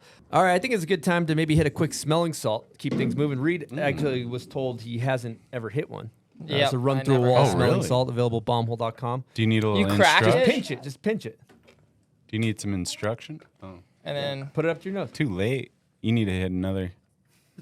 that is so nasty. That was like 3 seconds delayed. this is a strong batch. Jones is disappointed. Yeah, I want a fresh my God. hit. That one was disgusting. Oh, wow, that's good. Disgusting's not the right word. It just wakes you up. No, that one like Refreshing, went to maybe? my brain. That was not good. You know, have we tried mouth hits? And I've learned how to feather them mouth, at this point. That's probably a good idea. mouth hit? I don't know. Any effect at all? Because that's going into your like digestive system. I don't know if we do not recommend the mouth Jared has hit. a body of steel. Are you kidding me? Yeah. It's an Body by sex. interesting. It's weird. Not too intense. Don't do it. Yeah. Okay. All right. Oh my goodness. There we go. I feel like I'm And there's no bleeding. value really. Reid, how was your experience? Foul. I don't feel like I got juiced up. I just feel like my eyes got teary. Did you hit only the one? Yeah. Reid, You that's need to do bad another. marketing. I feel like it needs to go Better- right. I'm sorry. Let's cut. Right Cut. to it. I'm feeling great. You know, You need to buy Best some thing of I these. ever did. You know what I think? You're like one of those guys that's like acupuncture doesn't work, so it doesn't work. You know what I Yeah, mean? It's yeah. like that's your take. If you got a pessimistic take about the salts, For sure. but I think they keep an personally open wake me mind. up. You gotta have an open mind, yeah. Yeah. I was hitting him in the yard the other day. Yard work. It was good. I'd never experienced it there. In nature, really. Oh, a nature salt. Yeah, I was kind of backing it. They're very grounding. Mhm. Yeah. I do them when I'm earthing Very a lot. grounding. I take my shoes off and put my feet in the earth, and then just Mid meditation, Just couple rip deep salt. breaths. mid meditation. Yeah. They feel very organic. yes. No, they are actually. Yeah. Really? Just kidding. Yeah, just they're actually pneumonia. they're They're grass fed. No, we go to grass-fed. we go to the salt flats and we harvest them ourselves. Yeah, we harvest them in the Yeah. them in the Great Salt Lake with a fishing net. That's how we All right. that's how we get Every them. other It's looking Thursday. like 35% alcohol. Have you ever and seen the 15% deadliest? not Have you ever actually seen the salt. deadliest catch? Have you ever seen the deadliest catch? Yes. It's essentially our process in getting them is we get a big fishing boat and we go in the Great Salt Lake and we cast nets Okay. Now we have to We have a do documentary that. coming out Insert about now. There's a couple Actually- jumpy guys. They get out, but A couple of the guys have substance abuse problems on the crew, but you know, we're oh, all I right. was talking about the smelling salts getting out of the net, but Oh, okay. You Yeah, have to wait for the documentary. you have to wait for the doc. all right. Where are we? Okay, we're gonna get Salt into we're gonna talk about the future of media here. So to start this off, Chris Erickson, Patreon member, asked a ton of great questions. So we're gonna give away 32. What do we got, Silk? We got some goggles right here. Let me, Some take them Oakley out. goggles. Beautiful. Beautiful. We got a pair of Oakley goggles for Chris, and then I think we have We have a Bomb Hole 32 collab hoodie yep. that you got to wear every day. That's the deal. Yep, and that's available at 32.com. So we're gonna Can't send take it off. Chris, Nope. thanks for the good questions. We're going to send that out to you. We'll have Jules reach out to you on Patreon. And he had a great, this is his first question. It's a great one. He said, what are your thoughts on the current state of snowboard media? Do you think snowboard culture is hurt by the fact that the majority of content is viewed on Instagram? Do you think snowboard media landscape needs to change back to traditional full-length videos? ? More paper mags? ? Who wants to take this one? I think there's a couple people, crews, and companies keeping it alive and investing enough time and resources into making something that'll hopefully last in your memory and you know stand the test of time compared to some bullshit that you see for 5 seconds and forget about in 2 seconds. Are you speaking to certain brands or actual projects that are in the works or have happened that you could talk about or that you're down with? That like you're talking Like Vans is always doing Yeah, something thank you. dope. They're like investing a bunch of money into making stuff, and I'm still rewatching those videos all the time. Good Sport, I still watch that weekly. Like I'm a full snowboard nerd for that stuff. So there's like 3 to 6 videos I'd say a year that I'll continue watching throughout the whole year and for years to come. But the stuff on social media I think is just it's cool, but then you forget about it. Even some really dope shit that you see, you'll probably forget about in maybe a day max. But isn't that kind of the point of the social media clips? Like, isn't it basically like a portfolio of like B-roll clips, and then once the like good shit comes out in the video, then you post it on Instagram? I mean, it seems like how you look at it. I always viewed social as that. I mean, that's how it came into my life. I was like, all right, this might be a place to put B-grade stuff. But then I just hated doing B-grade stuff, so I'd just do nothing. But I think B-grade is like it's like the filler spot. Like throw your filler there. I think it's a changed. good play. I think it's changed though now because it's like when I think about back in the day, we used to not even back in the day, like even just a few years ago, like we would go. But what we did this summer, we went to Hood. We make an edit.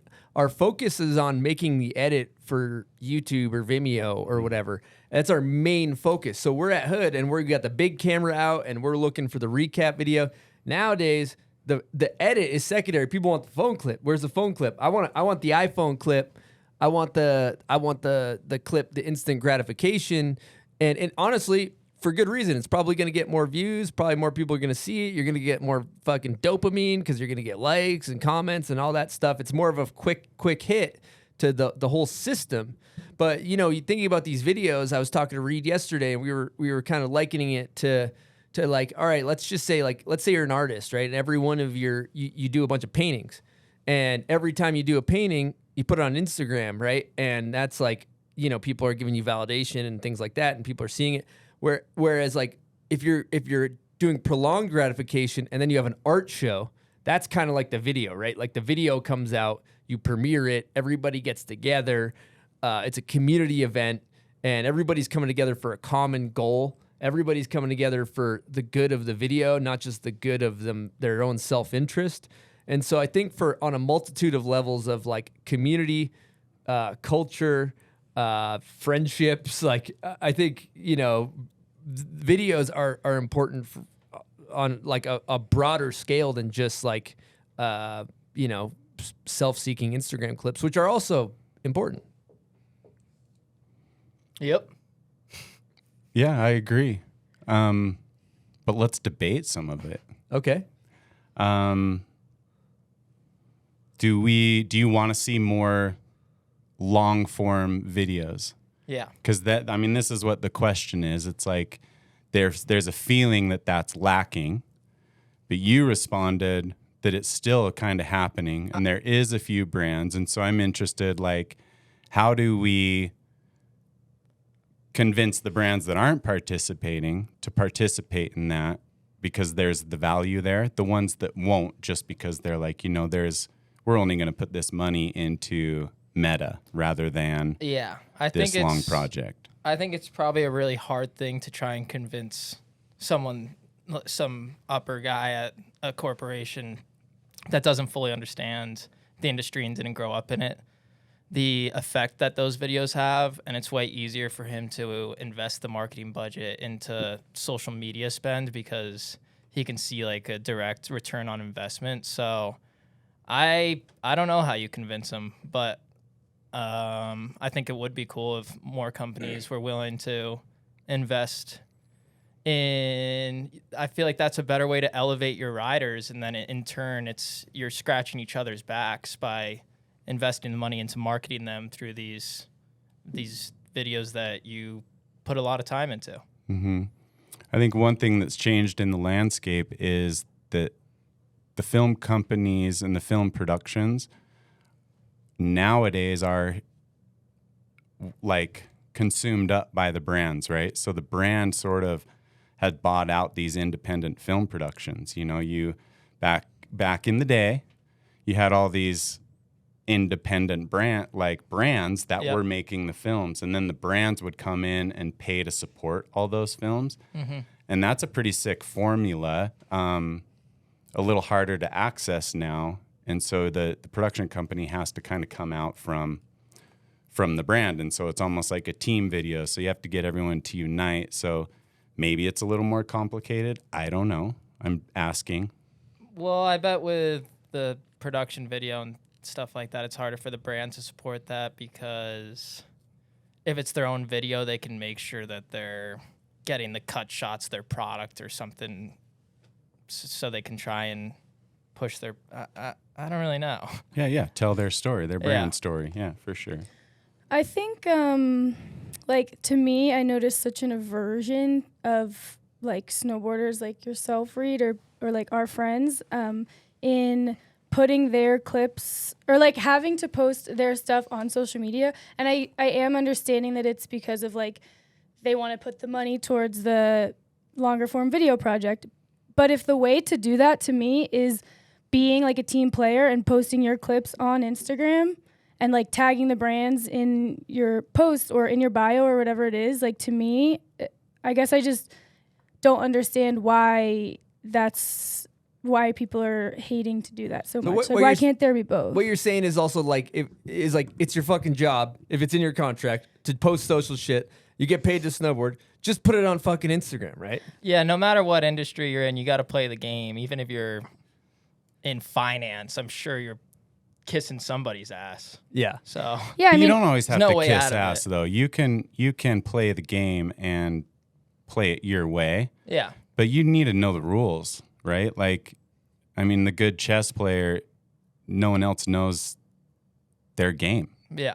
Because they're going to come in and swoop up on you. You won't even see it. And any job's going to have something that you don't like to do in it. And like if you can just zoom out and really realize that you're able, like I know that there's so many mental and physical challenges that come with snowboarding. I'm not discounting any of that. But like at the end of the day, you are doing something that you love and that you're proud of. And there's friends around it. There's a community around it. If all you need to do, I'm not saying all you need to do, but if one of the things you need to do is just post social clips, that's going to help your team manager so much, the marketing manager. Like, it's just helping the people that are trying to help you.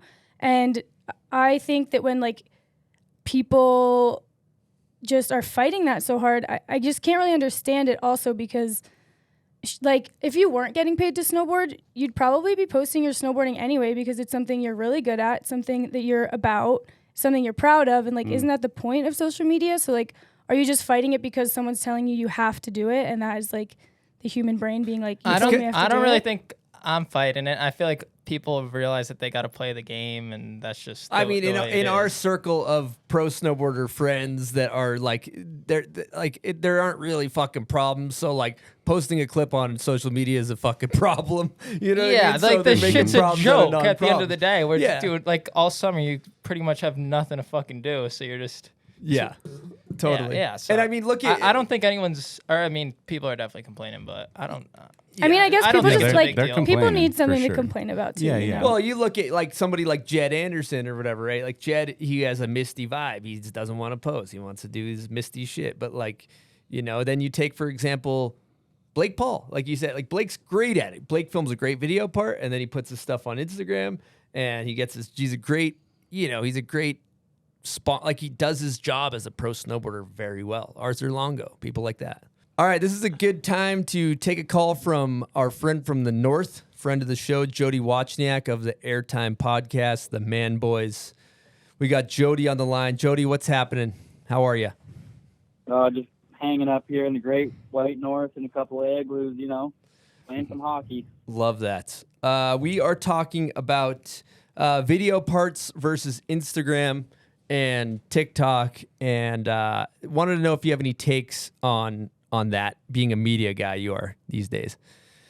Oh, yeah, I got a big take.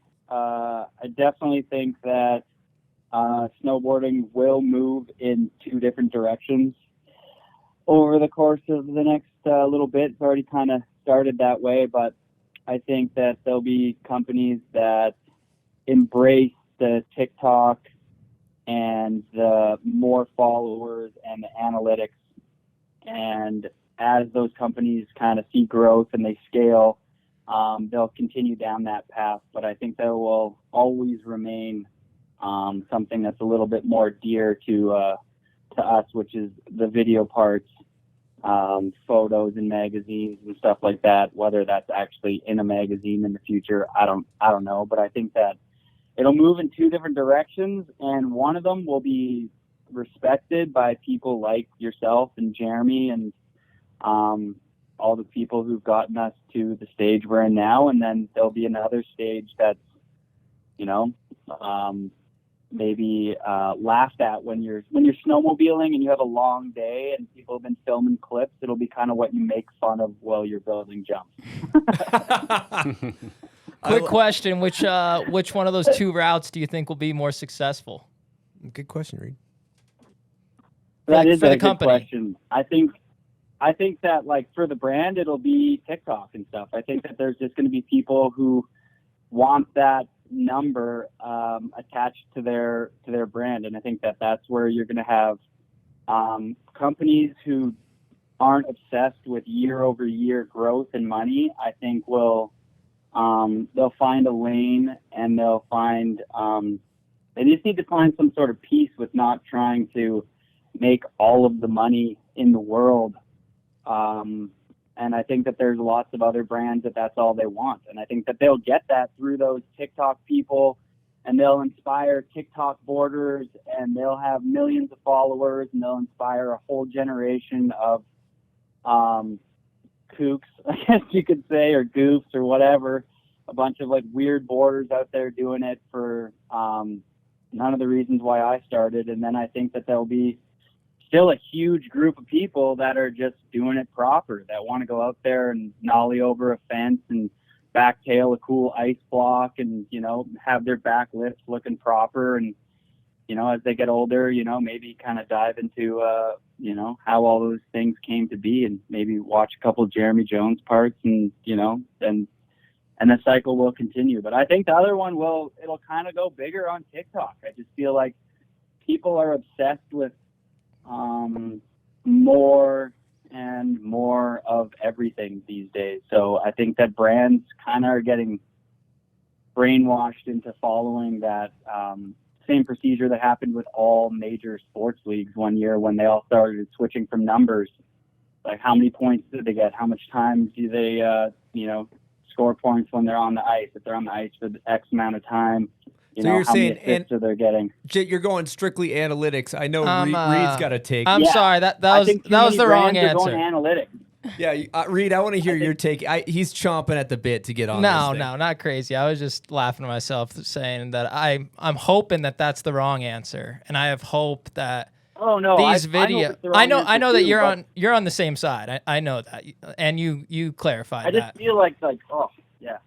But Corporate brands right now are definitely following. I think that it'll go full circle, hopefully, but that's kind of up to the big companies right now to start dictating that now. But I think when there's you go out to a place like Whistler or Mammoth these days, and you just look around at the landscape, there's not like more people than ever that are like boarders. It's like less people than ever. It's like people going snowboarding because it's their buddy's bachelor party and they want to go out and go to the bar. A little different scene here in Utah. I feel like you got to wake up at 5:30 to get up to the mountain when it snows now, and there's people that are really into it and know what's up. And I'm hoping that the companies that invest in that prolonged gratification and making something that lasts, I hope that creates like some brand loyalty and customers that you can't really measure on social media, and I'm hoping that those are the companies that end up being more successful. But so I guess we'll just have to wait and see. I think I know you hope the same nail thing. on the head.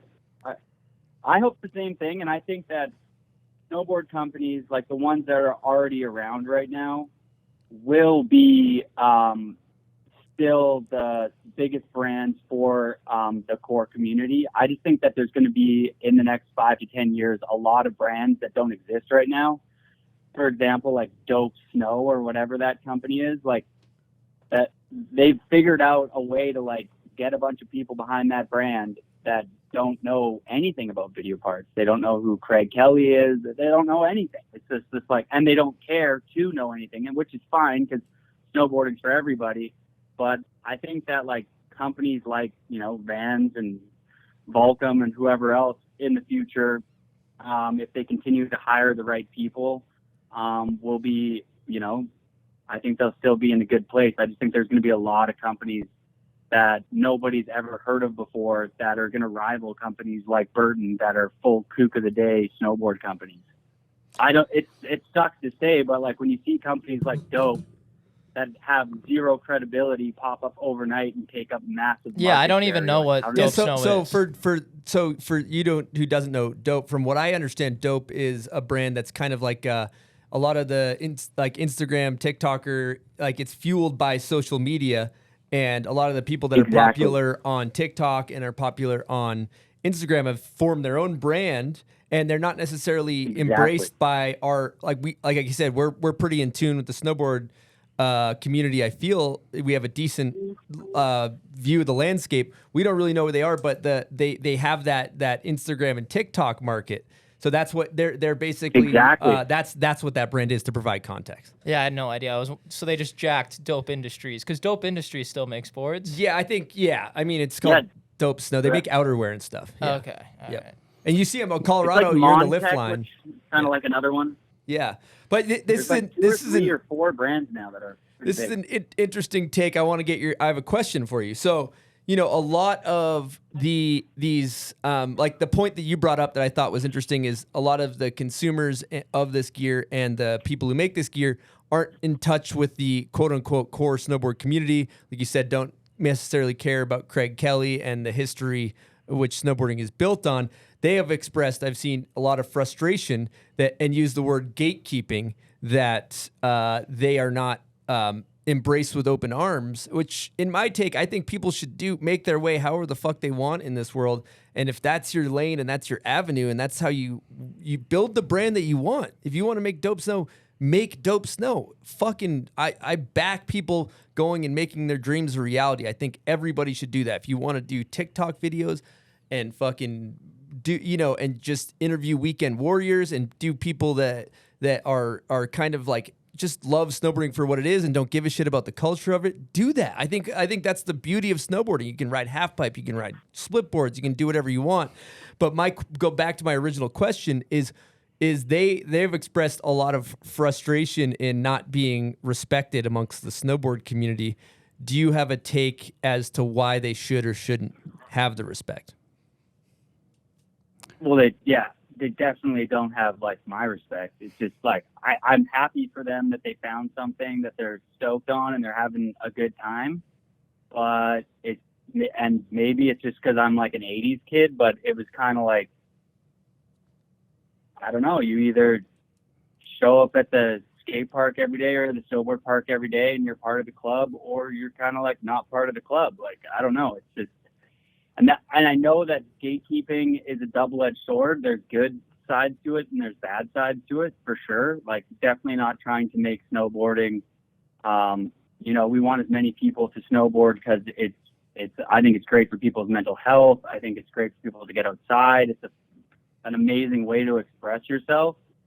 But I mean, over 25 years of watching video parts like J2, Mikey LeBlanc, Danny Cass, there's like a certain aesthetic that I really like and appreciate in snowboarding, and that comes through being a student of the game. And you don't get that unless you're a student of the game. It's like it's like asking Nas or like a respected rapper, like if he thinks like some of this new shit's sick that's coming out. He's like, no. It's like, no, you're not a good MC. It's just like, that's just the way it is. Like, I don't hate you for rapping the way you rap, but it's just like, our crew's not going to like, promote that or whatever. And there's two different lanes and there's nothing wrong with that. But I would like as many people as possible to go out there and ride Alaska and go film street rail stuff and ride a half pipe and go out and make TikTok algorithm instant gratification content that I don't relate to or like at all.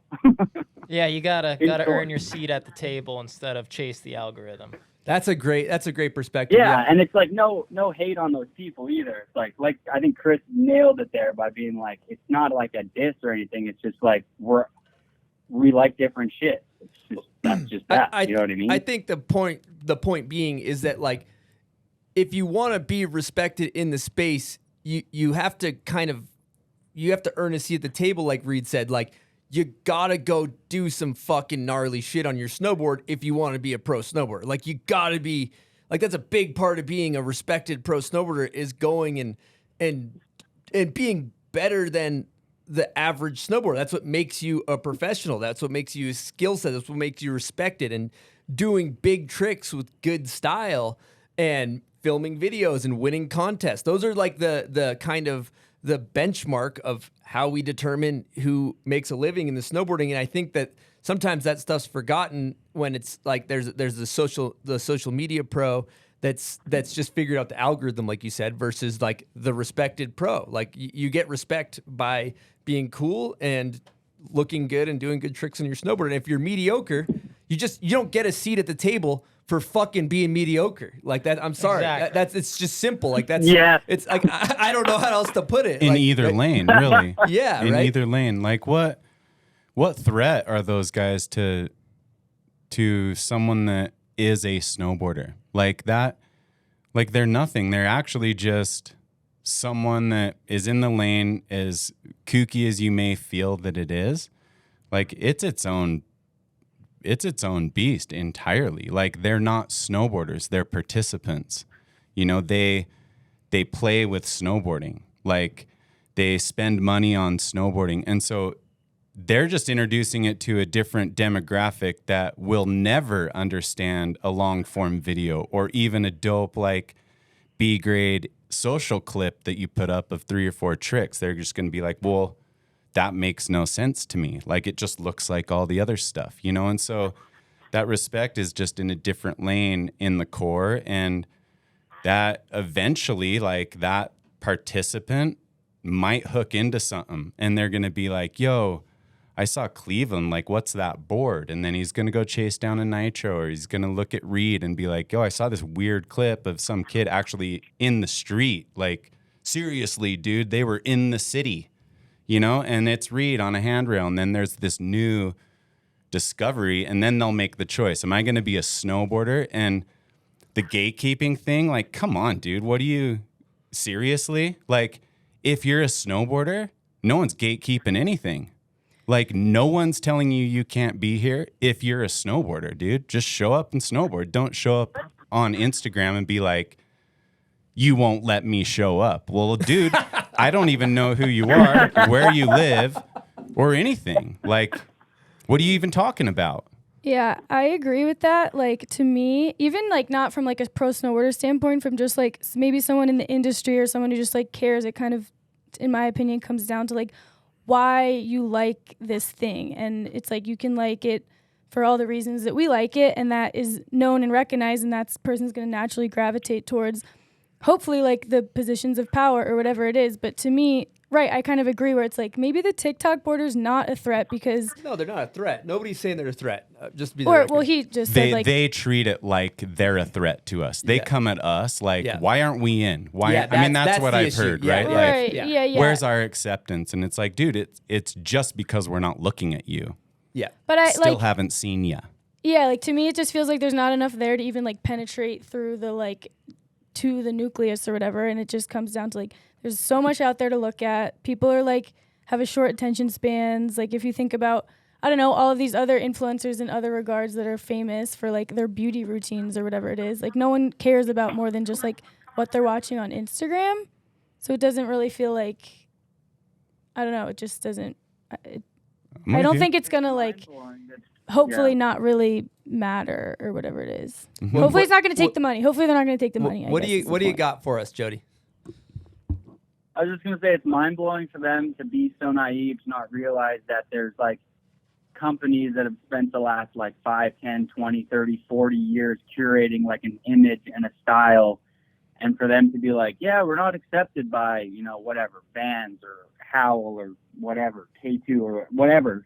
It's like, do you follow them on social? Do you see what that group is inspired by? It's like clearly what you're doing isn't going to resonate with what that brand has kind of going on the mood board right now.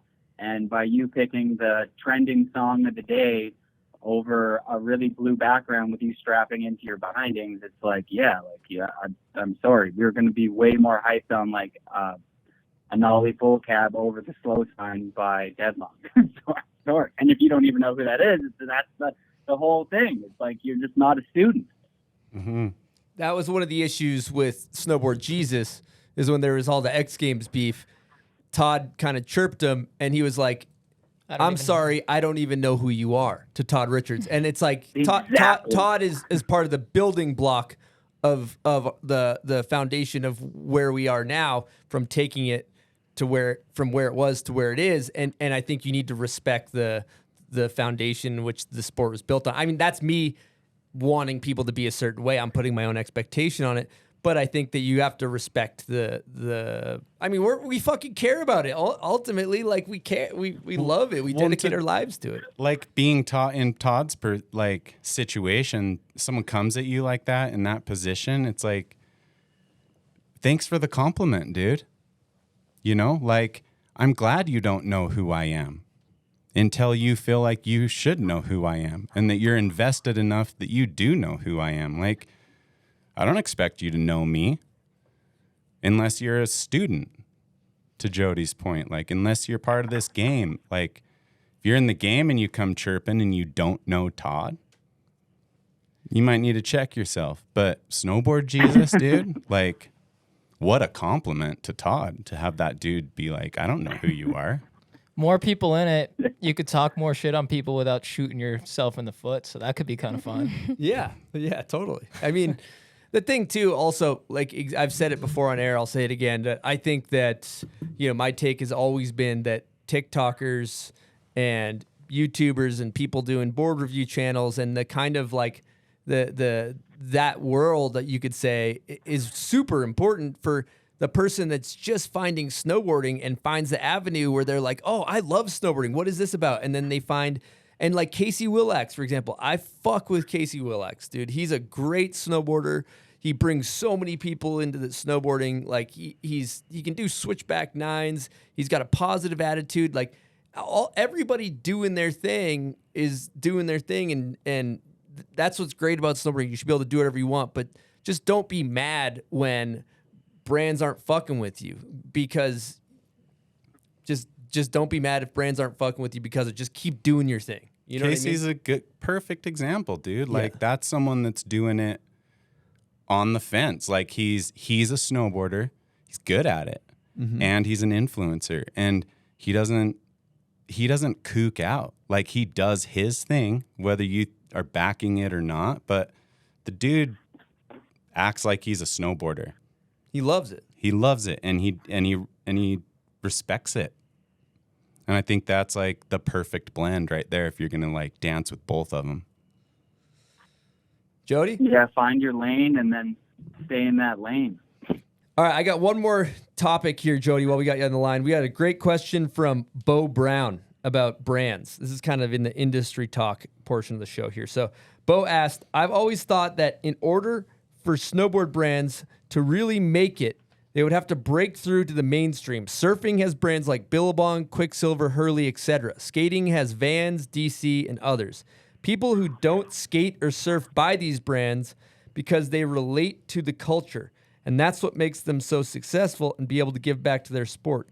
Do you agree? And why has Snowboard brand ever been able to do this? You got a take on that, Jody?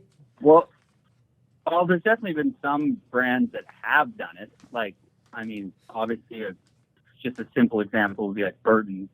Like, you go anywhere, especially in Canada. It's like you don't snow. Like a lot of my hockey friends that have never strapped into a snowboard buy Burton product. But yeah, I think that there's I don't know. Bringing it back to that whole social media thing, I think that there's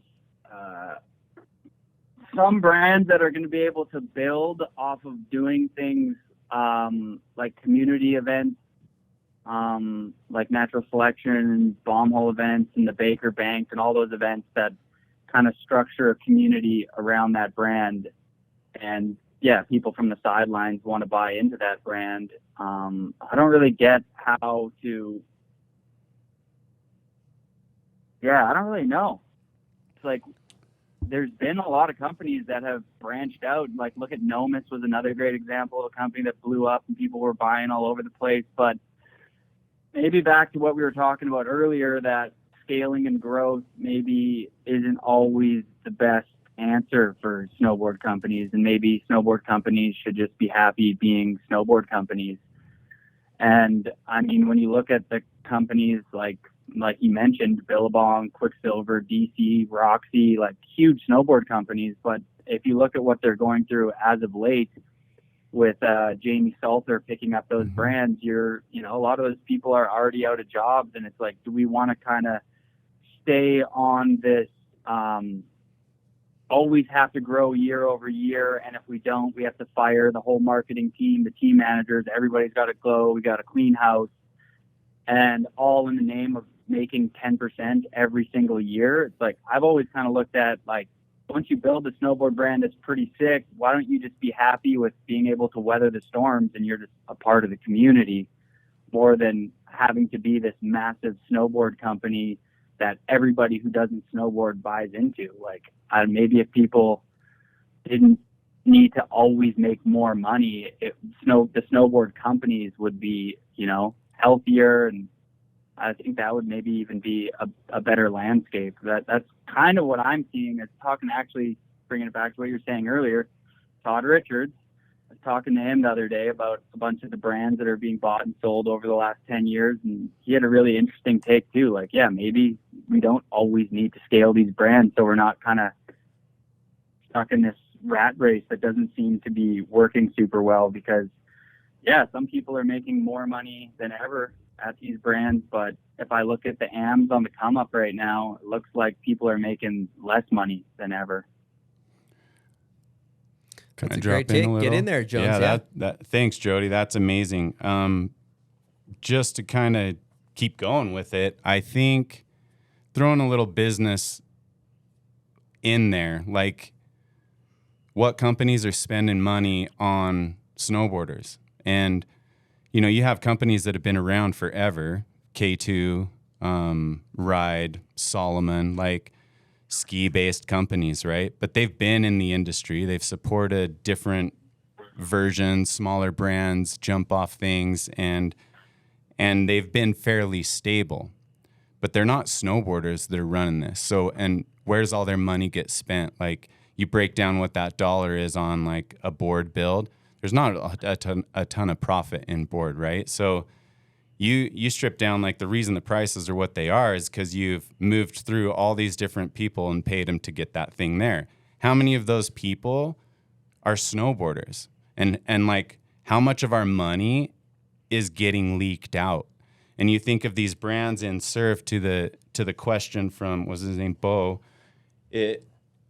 those brands likely had a bunch of surfers in the warehouse. Originally, it started right there, in California on the beach, and they grew like that. Look at Burton, like, they're still privately owned.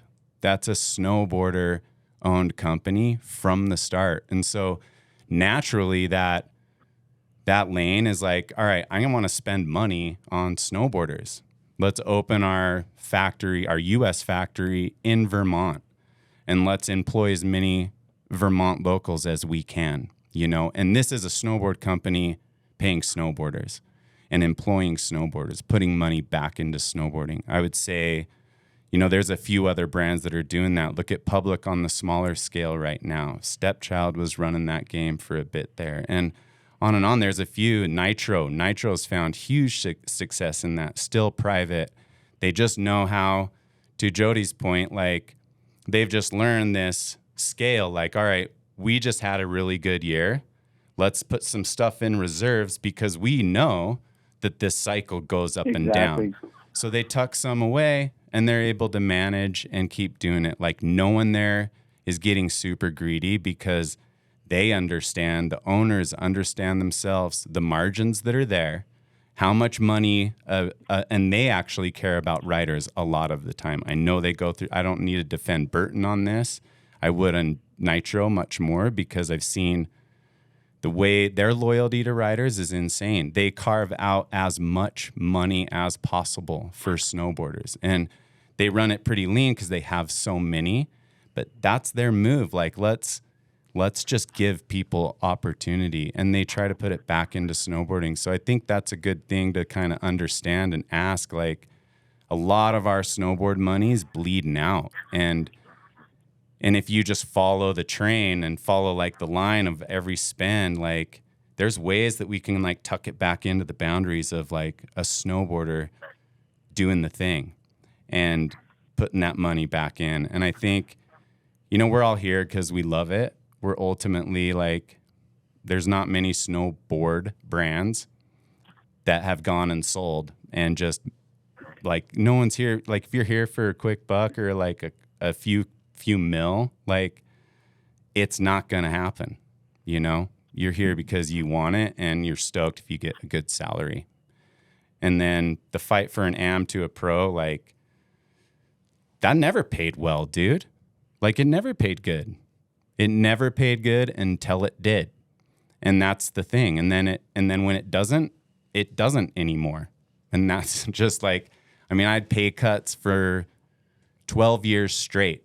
Filming my video parts constantly got better and better. I got older and older, and my paycheck went smaller and smaller. Every single contract, every single year. So no one's immune to it. You just have your moment. How'd you position yourself? Great rant, Jeremy. Thanks. Yeah, Was that that was too good. long? No, you just hit No. some great points. I think that was That was awesome. that was I incredible. was like, keep going. Yeah, no, and I love, to your point, it's like the thing that there's two sides to it that I want to get into, but I think ultimately snowboarding and its culture of people that really care about it's small. It's a small, like, if you look at the views on the biggest videos that we do and the views on, followers of our top pros and followers of our average pros compared to a pro golfer, an F1 racer, a pro basketball player, like even a pro skateboarder, we're like, it's like you have like, you got like motocross, and then, below that you got like skateboarding and surfing, and then like way below that, like snowboarding's even smaller. We're way down. We're down at the bottom in terms of like, it is a small community in terms of like it only happens where there's places that have snow geographically, so that you're limited there. But inversely, Reid brought up a really good point up yesterday. That's a fun one to debate. Is, you're talking about how you go to the mountains, there's more people than ever. Oh yeah, that's the companies are saying that their budgets are getting smaller and smaller, but I go into Milo in January and they're sold out of all their boards, boots, and bindings, and I wake up at 6 to go to Brighton, and I can't even make it in the lot because the lot's already full. Just seems like a lot of people are getting into it, so that's a.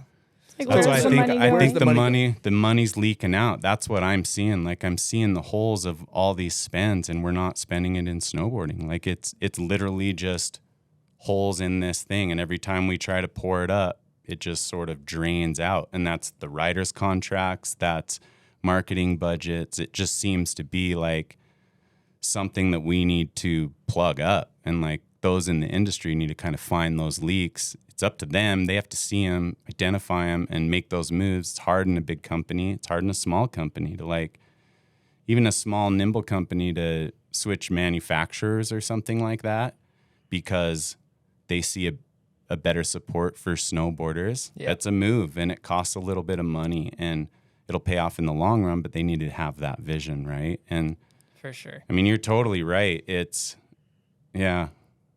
It's a hard Maybe spot. it's just like smaller margins now or something. Here's my take. I mean, The my margins have take, never been good. if you're looking at yourself as if you're up and coming amateur snowboarder, should be pro.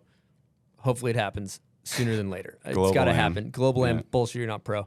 Wait, But is Reid still AM? Reid's technically yeah, global and AM. which I'm is actually fucking want to insane. call some bullshit on that, like straight Oh up. no, it's fine. You No. got to earn your seat at the But table. you've earned Maybe it. maybe Reid is fine with it, but I'm just gonna call fine with like it. whoever invented global AM. That's like the ambassador. Like, what even is that? Just a new pay tier? It's Dude, like make the kid it's pro. just be called almost pro. Yeah, almost pro. You're just a way of You're like just about there. You're just about there, but pro. just level up your dude, man. So one I'm thing, gonna blame Burton for like 100 different categories for the team. I They're respect like, that. That was insane growing up. Like, Yeah, fair enough. Pro, global pro, super world pro. You're like, what the fuck?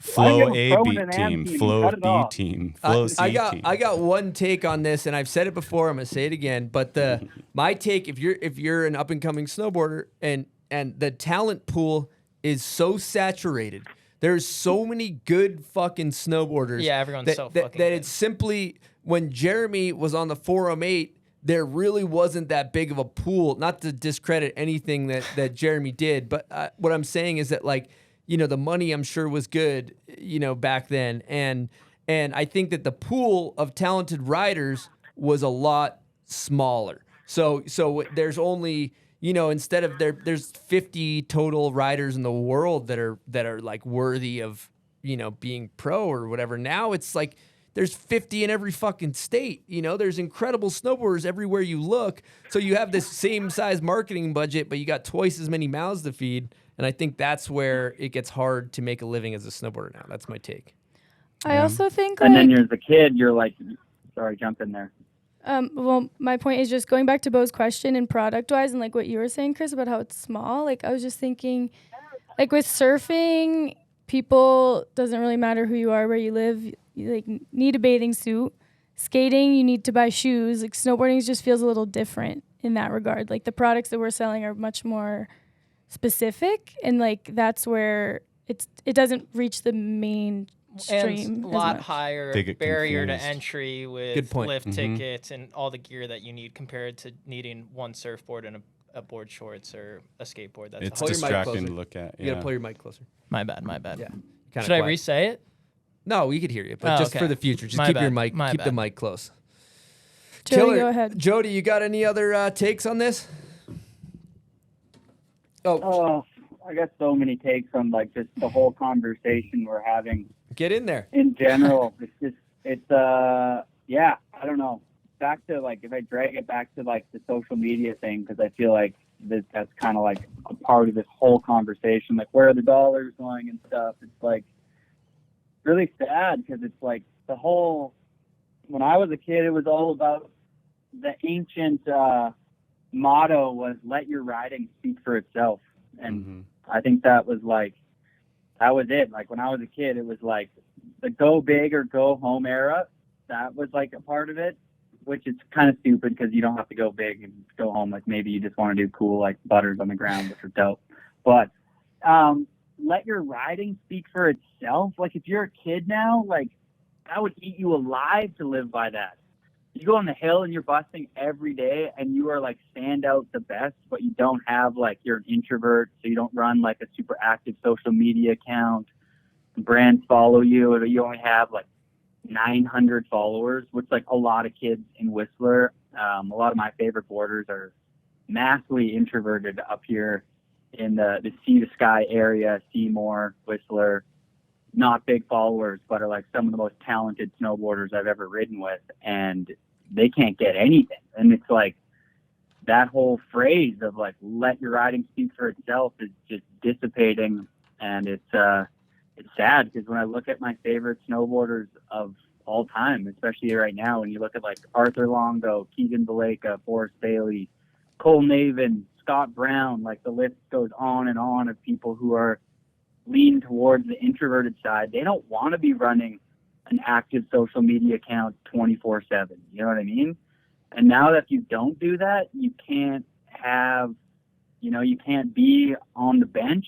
Like that's tough. So it's like, as a brand, what I would like to see, if there's some people listening that run companies, is try not to overlook the introverted kids that rip, and as a brand, put it on your shoulders to like, hoist that kid up and give him the shine he deserves. Because there's a lot of kids right now that are just falling through the cracks because they don't want to play the social media game full on. We all understand, and I think I jumped in on the conversation when you guys were kind of wrapping up there, but that it's important and you should at least be active. But I think more weight should fall on the brand shoulders to help market your team rather than the individual market themselves. Okay, awesome. I love that. One thing we didn't get into that's an interesting topic is the snowboard media landscape, and in regards to like where we at media wise, not in terms of TikTok and Instagram, but like in regards to paper magazines and things like that. Like, where do you see the future of the snowboarding media heading? Is this to me? Yeah, I'm asking you, Jody. I mean, I have my take. I'll just chime in real quick. Oh man, where the media is headed? That one's tough because I would love to say that magazines and social media aren't going to take over, but if I listen to a lot of tech podcasts, I really like Lexi Friedman and those kind of podcasts. So I was actually not too long ago listening to an episode with somebody who's worked in like Facebook and Instagram and stuff, and they were just saying how in the last I think 9 months the social media industry has gone up like $70 billion. It's almost a $300 billion industry now. So with that much money behind social media, like the most money that's been behind anything since the Industrial Revolution, I just can't see phones getting less addictive. I feel like people are going to be on them more and more, and we all want to be on them less and less. But if the device becomes stronger than the human's willpower, then it's like, then people like TikTok boarders will prevail, and brands will still have to make the priority to be on your phones even more. And so do I feel there's going to be a great spot for magazines? I don't know. Magazines are like a thing where you actually have to set aside some time to actually like read something. But I feel like their dopamine spikes are off of instant gratification. And I feel like that's where social media is super damaging to a thing like a snowboard magazine. But hopefully people and the snowboard industry as a whole doesn't really overlook like the importance of human connection. And if I just kind of drop it into a more serious note, just like how like so many people right now are like depressed, and it's not a low number. Like I think year over year it's like increasing by like 40% or something like that. And I think events like the Bomb Hole's been doing are like so important to having a strong snowboard community. And I really hope the industry doesn't overlook things like that. Like even natural selection, going to Alaska with them, and they're going to schools and meeting kids and shaking hands. And I just think that human connection is like more important than ever for like us as like humans and for just a healthy snowboard community. And to be clear, what you're also saying is that digital human connections doesn't count. Yeah, digital, like, it's just like the world on digital is like, it's not real. It's like, and I think that it's becoming more evident that like spending more and more time on our phones isn't the answer. I just don't think is the answer. You know, you watch a snowboard video that comes out on your phone, you tilt it sideways and you sit on the couch and you watch the new whatever, the new Mountain movie, the new Dust Box movie, like, put it on your TV, call a couple friends over. Like, that's how you should premiere that thing. Or go to the actual premiere if you're close enough. Like, that experience is gonna, I don't know, last way longer than anything you're gonna watch on your phone. Like, I've probably spent, 2 hours a day on my phone, let's say, maybe. You know, you do that every day for, I don't know, 365 days a year. What is that? Probably like 30 days of my life gone a year just scrolling on Instagram, and all of that is snowboard content for the most part, and the vast majority it doesn't sink in. But when I watch a video like on a TV with some homies and we talk about the clips after and stuff, it's like it just resonates and just like stays in my brain way longer. And then it turns out to be like those special clips like Jeremy's back 50 and choke smack or whatever. You just like remember them, you know? And so, yeah, I hope that we can refrain from spending the majority of our time on our phones. But like I said, with the industry only getting more and more billions behind it, it's like it's a slippery slope. So you have to educate people that going to community events are super important, and just know that, like, you know, spending more and more time on your phone isn't great. It would be amazing to have a filter so you're just following your friends and that's it. But with like the whatever it's called, like friends of friends, like if you go into like the news feeds, you just get trapped in there, and then before you know it, you're in there for too long. And I don't know, I think that's just damaging on a lot of levels. Maybe it gets so saturated though that people just get over it and some sort of light switch flips, and then they're back to waiting for the good shit.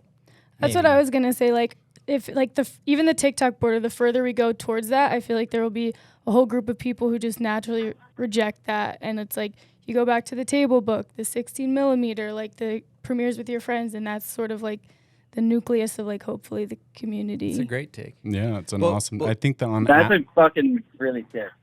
Average things do go full circle, so that would be really cool to see it actually kind of dissipate rather than keep increasing.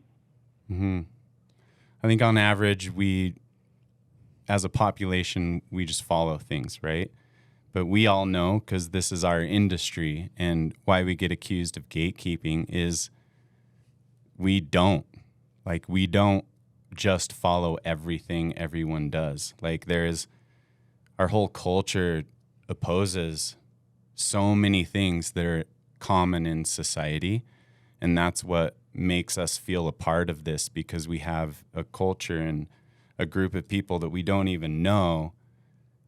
I can feel them have my back when I'm going to bat at in some corporate meeting as a snowboarder. I'm like, I got the fucking industry on my back. Like, I might not get this money and you might like stifle my shit, but you don't have this, and it doesn't feel this dope what you have. They have money. That feels really dope to a lot of people, including myself, but not the like over the passion, right? I love it. Good stuff. Great takes on everything. Jody, thank you for coming on the show. Appreciate you guys. Everybody that's listening, be sure to check out Airtime Podcast. If you're looking for another snowboard podcast, that's Jody's. So, Jody, we're going to let you go, but thanks for coming on. We appreciate you. Thanks, Jody. See you, brother. Yeah, no worries. You guys you guys rule. Thanks for having me on the podcast. And, all the best, all the health and happiness to you, legend. See you later. Thanks for what Later. you're doing. Keep it up. Appreciate you, brother. Cool. And back to the just one last before we wrap up too. It's like the magazine. The thing that is just so great as a snowboarder is like when you get a magazine and you open it and you see the picture, like it just hits so much better than on a little screen. And one thing I just kind of wanted to say is with the media landscape, I personally I learn through the things that I'm interested in through podcasts. And I think that I see, podcast being a kind of a landscape media change in snowboarding where like shows like this, what we're trying to accomplish is similar to a magazine, right? Like we're trying to talk about topics within snowboarding, news, things that are relatable. And instead of digesting it by reading through a magazine, you can listen to it in your headphones on a walk or whatever, or while you're working. So that's kind of the direction, at least we're going from the Bomb Hole is like giving you, we have our biographical podcast where we interview a guest for long format. And then this is going to be more of our current events podcast, so just to kind of let everybody know what's going on with that. We have Woodward Park City up here in Utah. It's 15 minutes away from Salt Lake City. And they got everything from beginners to top pros. They got big jumps, they got small jumps, they got a bunny hill to learn how to ride, they got mountain biking in the summer, they got parkour if you want to go learn how to do flips into foam pits, they got the kicker into the foam pit if you want to learn fakie front flips.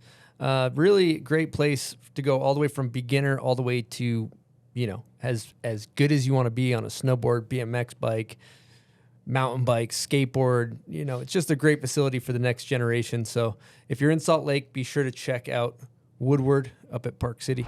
All right, what a good show it's been so far. A lot of good topics. I hope we're not too negative because I feel like there's so much good stuff happening in snowboarding. Like I think snowboarding's in a really great place in terms of just the riders, and there's so many cool brands and things are and snowboarding, the culture feels strong. So like I hope we are emphasizing on like issues right now, but I just kind of want to go on record saying like I think snowboarding fucking kicks ass and we're killing it. Thanks, Chris. I agree with you. I fully agree too. Yeah. Bunch of dope videos coming out. Yeah.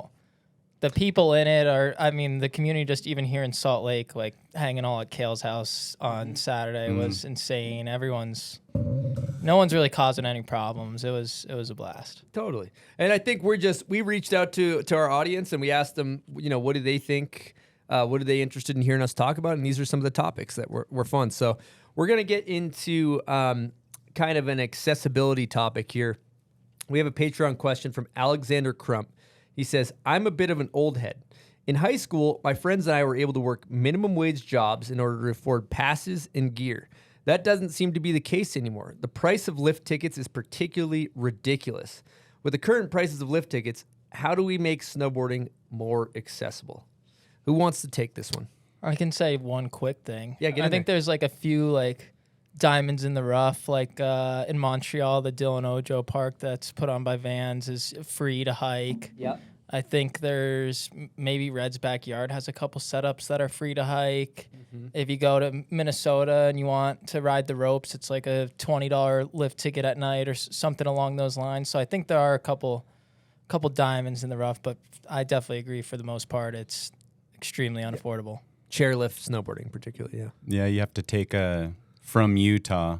It's a cheaper trip to fly, pay for the lift ticket, fly to Minnesota, spend a week riding rope, fly home, then just go to a weekend up at the resort. So it's a harsh truth, but there is a workaround if like you want this, but that doesn't take away from the obvious, like it's crazy expensive. And then there's people are very passionate about the passes like Icon Pass and Epic Pass and these kind of bundle passes that are making the resorts more crowded. But it definitely is a bit of a double-edged sword because, yes, the mountains are more crowded, but they do make the lift tickets more affordable, right? Where I don't know the exact metric of it, but it's over $200 for a lift ticket a lot of places. And you can get a 2 or 3 day pass, for that same price from Icon or whatever. They have baseline models, and I'm not saying I'm just kind of trying to be a little bit more objective in this thing. And so, I don't have any of the answers. It is ridiculously fucking expensive. There's no way, really other way to sugarcoat that. Yeah. I think in the end, now if you want it, you just got to find your lane that's affordable, whether it's, he's talking about they would work minimum wage jobs. There's ways to get passes. There's probably trail crews out there. You could probably get jobs at resorts, work all summer, no pay, but you might get a season pass out of it, People might still be doing that. I think there's ways to navigate it. Post up at the candy machines was a go-to for me.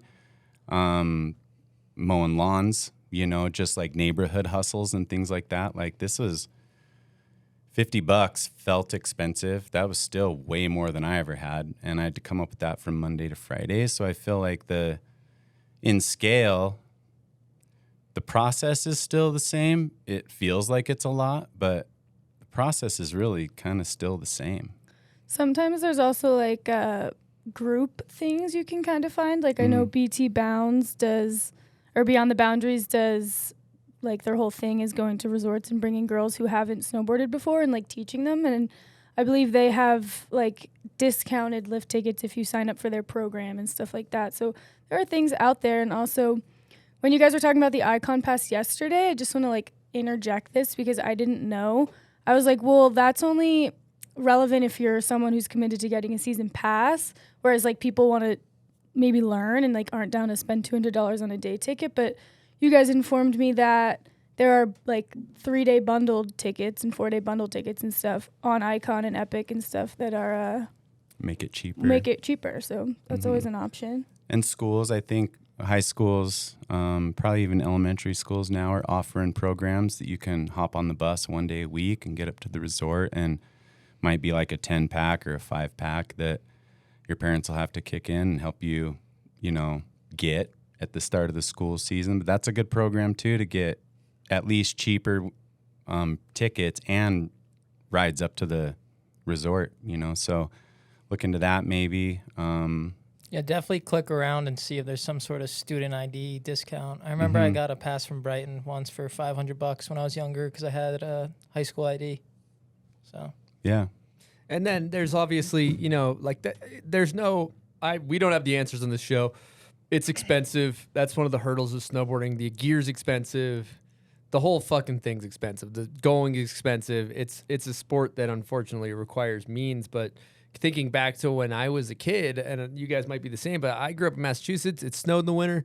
I grew up for my first 3 years was just going to a golf course with a black snow and building the kicker and trying 360s and 540s and then building, like I had some shitty rail in my backyard. I didn't even go to the resort my first 3 years of snowboarding because I just go shovel some pile of shit jump. These things, thinking back, like we didn't know what we were doing, but you could still learn stuff. You're doing grabs and stuff and you're like, this is fucking awesome. So I think that if you want it bad enough, if you have the equipment, hiking around isn't a bad idea even if at a golf course on a small level. PVC tube on the ground, element flat bar.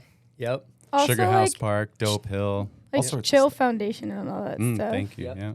I remember I was listening to this interview once in like Snowboarder Mag or something. There was these 2 kids who worked at the Burton store and they were part of the Chill Foundation, and you just said like want it bad enough. And I remember these kids would they lived in New York City and they would take the bus to like a 5-hour bus ride to whatever the mountain was at like 4:00 in the morning, snowboard all day, like get back on the bus stop, walk 20 minutes, take an Uber, take another bus to their house. Like just like there's ways to do it. You just need to really want it. Mm-hmm. And I think there's pros. I mean, I won't give away too much, but interviewed one, on this podcast recently that you'll find out, and that the whole initiative is to make more affordable product. And so there's pros out there that care too, and that are trying to communicate that to the brands that they're with and say, let's get stuff that I ride that's just a little more affordable. And so just so the world of snowboarding knows, it seems like people are trying. Just the more ideas, the better. the more we can have, the more we can kick around and see what works and doesn't, and that people can try. And if you're chirping at your brands, I mean, even if you're not affiliated and you're just a fan, like, I mean, Bombhole gets chirped at all the time with the opinions of the Patreons and the followers, you know.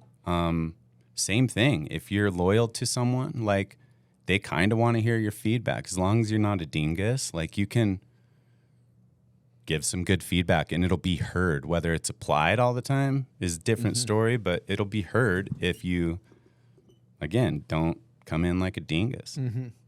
You know, in a what's the word? Like a perfect world, which, you know, we're getting into utopian stuff here, but I think that that one thing that would be cool, and I'm doing nothing to fucking change this, so just let me just yell into a void real quick, but like, I have the funnest time snowboarding.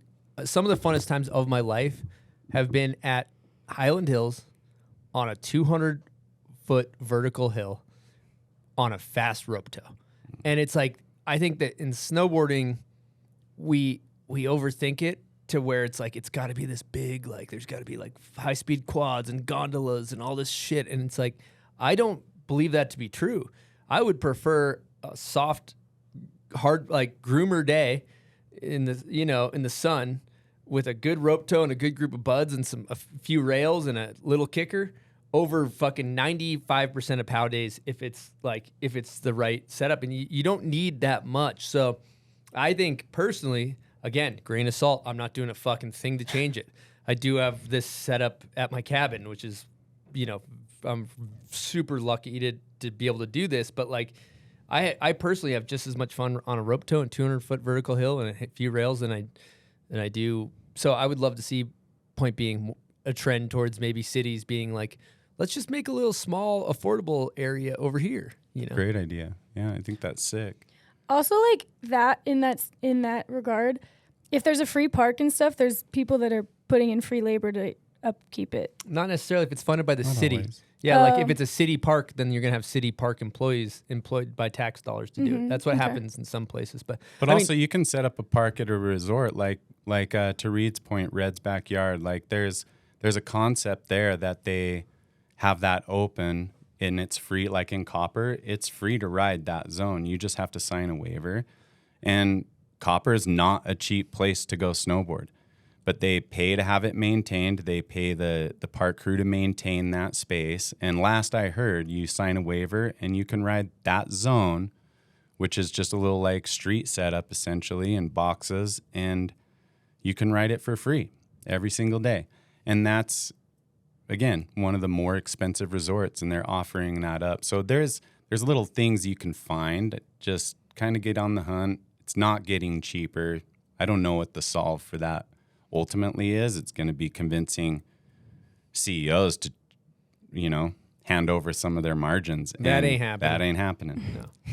But one thing we did, you know, forgot to mention too, is like even Woodward, if you take, for example, here in Woodward Park City, what is it, 120 for the month for a pass? Ridiculously cheap. So you think about a day ticket at like Park City Mountain Resort is like $200. You can get a monthly membership to Woodward for $120. You can go snowboard 30 days out of the month, and you can jump on fucking trampolines. You know, you break that down per day. I'm not a math magician, but it's fucking cheap comparatively. You know what I'm saying? Like, especially if you're using it. If you're using it, it makes a lot of sense. So I guess I didn't really think about this, but you got to kind of give with Red's backyard, like Woodward is trending in a good direction with that type of stuff. And I mean, they're owned by Powder Corp, which so there's kind of contradictory to the stuff that we were talking about with the margins and stuff. I mean, that's as C-suite as it gets, and they're still, you know, pushing one lane that can help you get into snowboarding cheaper. It's kind of dope. All right, I got a question here. This is a question from Board Progression, one of our Patreon members here. Interesting topic. So, would love to hear some thoughts on the newly announced Deer Valley expansion, in parentheses, Mayflower, and still excluding snowboarders in this day and age, along with Alta and Mad River Glen. What are your guys' thoughts on that? Go for it. I don't have too many thoughts about it, honestly. I don't really care to go and ride those places with those crust balls that are just going to be complaining the whole time. And probably yelling at you and whatnot. So it doesn't really grind my gears at all. Jules? Yeah, I kind of think like if that's what they want, let them have it. It doesn't feel like it's that good for business. Like I was imagining if we open 4 mountains that are snowboard specific and we all spread out between those 4 mountains, like you're just kind of missing out on an entire like demographic of people that could come to your mountains. Like I get it with 1 or 2 because all the skiers will go there. It's like more appealing to them. But if there's a bunch, I can't imagine that would be good for business. Business 101 from Jules. Like I have no idea, but like duh, like you're totally on point. I don't have an opinion. I don't care. Like, do your thing. I don't really want to be there anyway. Especially with that attitude, you know, like if you're gonna, in this day and age, frame a certain group, literally one group, out of your business plan. That's the only group that you're saying you can't come here and do this. I mean, kudos to you for like standing by your thing, I guess. But it seems crazy that Jamie Lynn's graphics will get taken off a board, but that society will let that go and not chirp at it and be like, shame those brands, you know? I think it's interesting. I don't care. I'm never going to shame them. Other than what I'm saying right now and just kind of talking some crap. I think that to your point, Jules, if they want to do it and that's your lane and that's what you want to represent, that kind of hate and ignorance, then it's all you, dude. You know what I love? Let me jump in here for a sec. Like the reason why I love it is because, and maybe this is unhealthy for my own mental state, but I love it in one way. I don't want this taken from me because it's fun for me. Is that when I'm driving, we live in Utah, a lot of people have Alta stickers on their car. And when I see a guy in front of me with an Alta sticker, I'm like, oh, this guy's a fucking douchebag. And I like that. I like being like, oh, this guy in front of me is a fucking douche. Nice to know. You know what I mean? Like I see a Deer Valley, that guy's a fucking douchebag. And like, you know, if they open it to snowboarders, that's taken from me. I want to, you know, that's fun for me to just like judge somebody because I think they're a douche. You know? I kind of think this is maybe going to piss people off, but like when I think it's funny when people get really mad about it and liken it to like oppression or racism or sexism. It's like, no, you're just a white guy. Not everyone is. Maybe this person's just a white guy that chose to be a snowboarder and you have nothing else to like get mad about. I don't know. It just like yeah, the difference relax. is we chose to snowboard and they didn't choose to it's be okay. a part of a different group. Right. Yeah. Thank you, point. Silk. I think that you two just nailed that. Silk wants to go. Yeah. Well, I thought it was interesting that all of us didn't really give a shit about like skier only resorts, and I feel like it's because when you're a snowboarder, you're a part of this like community that is so like counterculture that like if they're not gonna allow us to be there, like good, like that's you're barking up the right tree. We're the people that you're supposed to do that to. Like, thank you. It makes sense that none of us care. Great take, Silk. Dude. Great fucking take. Leave it to Silk. And we still get to just be like, oh, this guy's a douchebag. And that's not taken from us either. Yep. Yeah, we want that. What's up with the parking to ride like the public lands next to Alta that you have to pay for though? That's pretty lame. It's like you gotta go on the app and pay for parking up there now. Yeah, it's just same like thing. to split board? But it's not even to ride Alta. No way.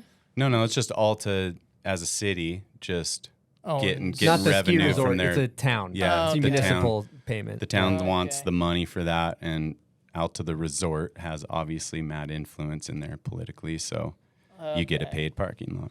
I will say I have allegedly, hypothetically, maybe or maybe not, snowmobiled around Alta like after they've closed, and there's some fucking terrain there. Really good terrain. Oh my for sure. God. But, you know, we don't really, whatever, you know, we might not ever be able to ride it. If you want to ride it, hike it pre-season, hike it at the end of the season. Like, there's good stuff. I learned a lot of tricks at Alta, hiking it pre-season with JP. So, whatever, still ride it. And didn't they do those barrier to entry things at Alta, like in the summer, like a couple summers ago? Do you guys remember that? Yeah, they did one where you had to hike way up, and they set up some rails or something, like Holst and all those guys. Yeah. after the season. Yeah, I was in like. That's June kind or of so. Have you guys Yeah. ever seen the video on YouTube of all the people in the parking lot at Alta and some guys like, hey, will you sign a petition to allow snowboarders to ride here?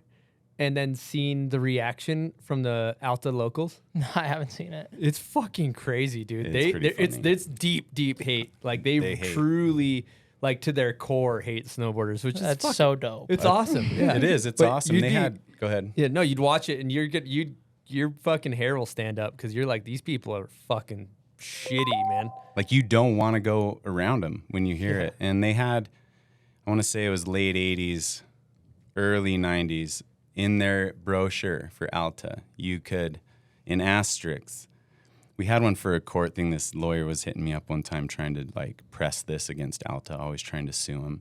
So he'd always send me different information, and I never participated, but I did get to see some of this information. There was a pamphlet, like the Alta pamphlet, asterisk at the bottom. If you see a snowboarder on this mountain, you can physically remove them from the mountain. So they were offering that up to their customers in their brochure at one point. So it's deep. Like they don't like us, and so know that and play with it. Have fun with it or don't. But you won't change it. All right, we're going to keep the show going. We're going to take a call from a friend of the show, pretty recent guest. We got Cuban Lu on the line. Cuban Lu, what's happening, brother? Where are you at these days?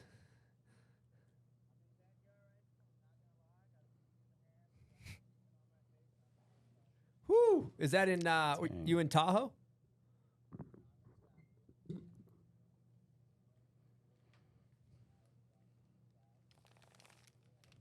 Amazing.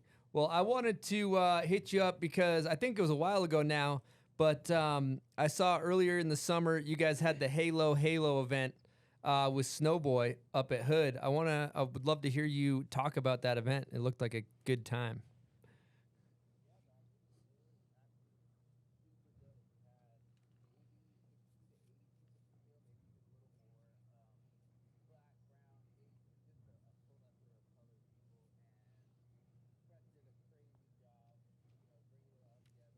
All right, we're going to keep the show going. We're going to take a call from a friend of the show, pretty recent guest. We got Cuban Lu on the line. Cuban Lu, what's happening, brother? What's the vibe, big dog? What's the vibe? Where are you at these days? I'm in the backyard right now. I'm not gonna lie, got a doobie in the hand, sun's beaming on my face. I'm enjoying And life. so you had Is that in, you in Tahoe? I would love to hear you kind of No, I'm in expand on Sac. the We're in TDI crew for the enjoying listeners that are some unfamiliar. rain, some Labor Day rain, but now we're back in Sac, just grinding away. Amazing. Well, I wanted to hit you up because I think it was a while ago now, but I saw earlier in the summer you guys had the Halo event with Snowboy up at Hood. I would love to hear you talk about that event. It looked like a good time. Yeah, dog. It was actually super dope. We had maybe 60 to 80 people on hill, maybe even a little more. Black, brown, Asian, just a plethora of colored people, and Crush did a crazy job, bringing it all together, just doing his Crush thing, and Snowboy being just awesome in the game. Yeah, we had freaking Zeb out there, LJ, Brolin, Rob. We had a lot of homies out there, and it was just a good time. It's like going snowboarding any other day, just with a bunch of people who look like you, and the vibe was immaculate for sure. And so you had TDI technically doing it. I would love to hear you kind of expand on the TDI crew for the listeners that are unfamiliar. Yeah, for sure. Well, shoot, the TDI crew is it's called Technically Doing It. It's the Black Snowboard crew that I started not too long ago, and we've been doing some trips as a group, but nothing crazy. And the Halo event was the first event that we kind of helped put on and be a part of and help sponsor. And it was sick to have a majority of the crew there. We were missing 3 of the crew members, but a lot of the guys haven't been able to hang out with each other. Winter's pretty crazy, so to come in 10 deep with the crew is pretty amazing. The vibes were high. It was the first time Zeb and LJ have hung out with the whole crew, so it was super sick to have all them there. And then guys like Tropic Thunder, Irie Jefferson, Adros, just having that whole crew of riders together was was super fun. I think it's dope because we run around the mountain and people kind of see Sacktown's Lawn Day. this black blob Tuesday's Lawn Day in going Sacktown. down the mountain, I like but it's super sick because they say Killer, what's dude. up and the Well, energy's there, I know and you always got it's big just things on the horizon. What's a going wave on we're making in Cuban Lu this snowboarding. winter? Love to see what you guys are doing. And then did you chop up the edit for that? Yeah. So I chopped up the Snowboy edit, which was super dope. That one did pretty dope, and we got to really showcase the people who came there. You know what I mean? There was a lot of really dope riders. You know, Miles Fallon was up there for a day doing his thing. And then we also dropped a TDI edit, which was more kind of behind the scenes of us just hanging out, low quality audio vibes, just kind of throw it on the TV. You can watch it in the background, but then, you know, there's a part of the video where, you know, there's some shredding going on for sure. What the fuck are you doing right now, dude? You doing some lawn work? Or I keep hearing you shuffling around with something. What's going on over there, Lou? Dude, weirdly enough, every time I like to have my phone calls outside, and what's today? Tuesday? Tuesday is lawn day. So there's everybody's doing something to their lawn. Sacktown's Lawn Day. Okay, Tuesday's Lawn Day in Sacktown. I like that. Killer, dude. Yeah, it's not. Well, I know you always got big things on the horizon. What's going on with Cuban Lu this winter? Shit, dude, yeah. Right now, I got like 3 weeks until I leave to Europe. I'm gonna go to Austria with Joey Oakson. He's gonna hit the airbag for a bit. Then we're gonna go to Annecy, France for the High Five Fest with DB. Just kind of hang out, do some pop up there, and say what's up to some civilians and whatnot. Just kind of have fun. Then on the 1st of October, we'll be in South Bay for Stomping Grounds with Charles. And I'll be there until like the end of maybe like the 21st of October. So we'll be there for like a good 3 weeks. Dope. That's amazing. You know, film some people chucking their body we were around. Just talking about a couple it's topics. Gonna be sick. We already kind of breezed through, what's but I'd love after to that? get your I get like a take. break. Got my wife coming out to Europe. We're gonna go to Sweden our and see her grandma and stuff, and kind of do some Euro jumping around before I go to Kitzsteinhorn for another part of the U.S. camp. Ridiculous. And then after that, we're gonna go to the Monster Street event and watch Zeb kind of go crazy. We're gonna do a TDI week with some of our Euro homies, so like David Gite, Yannick Kondo, who rides for Nitro, and Kevin Ignacio. We're gonna meet up with them and do like a TDI week, like on the glacier, and then hopefully I make it home by Thanksgiving. Killer, dude. Damn. And now you got the job filming U.S. team, right? Yes, sir. Yes, sir. So if they go to the Olympics, do you get like a ring or anything? How does that work? Hey, look, I'm going to be honest. I've told them like this. I'm putting it in the contract. I better get all the polo gear. I better get all the shit they get. I better be able to walk out when they walking out, or I ain't going. I love that. Oh, that shit's dope. That's amazing. Well, we were just talking about a couple topics. We already kind of breezed through them, but I'd love to get your take. You know, a lot of our listeners submitted questions. And one of the questions was about the current price of lift tickets being ridiculous. And the main question, I guess, that we just went over was kind of like how do we make snowboarding more accessible? That's a good point. You know, that was the topic we were just on. I'd love to hear if you have a take on that. Did you want to play baseball? You want to play hockey? I think that my take so it just depends on like the industry. You know what I mean? Like pay all the fees. Like basketball shoes are $100. There's some basketball shoes that are $180, and there's some basketball shoes that are $100. You know what I mean? So it depends on the industry and like how much money the industry actually wants. My son, it's super expensive to like have gear and shit like that, but does it need to be that fucking expensive to go up on a mountain? And the amount we spent, maybe just not. To be that's kind of like just my vibe. It just depends on like in school to travel as well. The who's in the inside. Like I go to Boreal a lot, and Boreal has $25 Fridays sometimes. You know, like that's a great thing for people who money on snowboard. Don't snowboard all the time. And want to snowboard once to see what it's like, and spend that $25 and spend like $50 on some rental gear. Like that's a good way to gain a customer. You know, better than give them a discount. That's shit. I walk into a store and you give me a discount, I'm for sure coming back. I worked and I've earned that, right? And so that's a good point. That's a good point too about the basketball shoes. I was thinking about like hockey. Did you want to play baseball? You want to play hockey? You want to do like hockey's fucking so expensive to get all the gear and join the league and pay all the fees. I think like the reality. It seems like really if you want to get into most things aside from basically like skateboarding, it's all. I mean, snowboard is ridiculous expensive, but it's all kind of pricey. Expensive because like like My son- in fact, I think like. you need Go ahead, boss. goggles, and there's just, No, like, I was just gonna a lot more things you need than confirm that. I mean, for lacrosse, I have Board experienced shorts. years of that, Yeah, and the board amount shorts and, we like, spent just or to a pair of be skate shoes. Surfing's in the actually club, cheap. You to just show up, play you get a surfboard, in and you get school, to trunks. travel as well, get to far go. more Pricey, though. than They're a few $100, any of us right? spend on. I mean, we the buy our ease is season there, passes but right now. to- I'm not getting to lose all the these point, things. Like my family, we it spend seems to money come on down to snowboarding. Like a we major component. spend and money to support if snowboarding. Like the I do access have to the perks. I know mountain people, so I was can just a little access cheaper, a lot of things nowadays. then more people would better do than it. other You know, families that maybe that $200 aren't in ticket this, but doesn't it's really have to also be my industry where I $200. work, Like, I know and I've earned that, right? And prices so are up, inflation's that up, said, like, things have changed. it's, the cost uh, of doing business is more expensive. it's cheap compared to that lacrosse. much more? I'll tell you that. I don't know. Like a I don't lot think so. cheaper. That's a good perspective shift. Yeah. I also think like the reality is it's a winter sport, and you just need to like if you want to have fun, you kind of gotta be wearing layers and have the right stuff. So it's gonna be inherently expensive because like you need mittens and you need goggles, and there's just like a lot more things you need than other. Board shorts. Yeah, board shorts and like or a pair of skate shoes. Surfing's seems actually that cheap. go- You just show up, you get a surfboard, and you get trunks.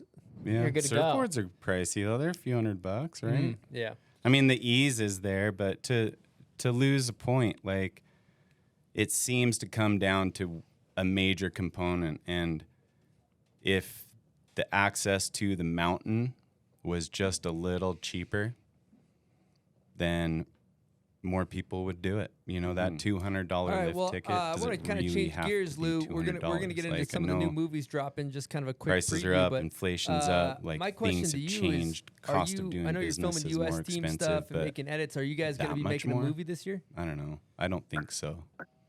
Yeah, it comes back to just like, just being a nice person, you know what I mean? Like charging someone a bunch of money for something they have no idea about is pretty unfair. It's taking advantage. Yeah. So like it's about making, if we call ourselves a community, it has to feel like a community. A community is like, my neighbors look out for me when I'm gone, make sure nobody's breaking in my shit.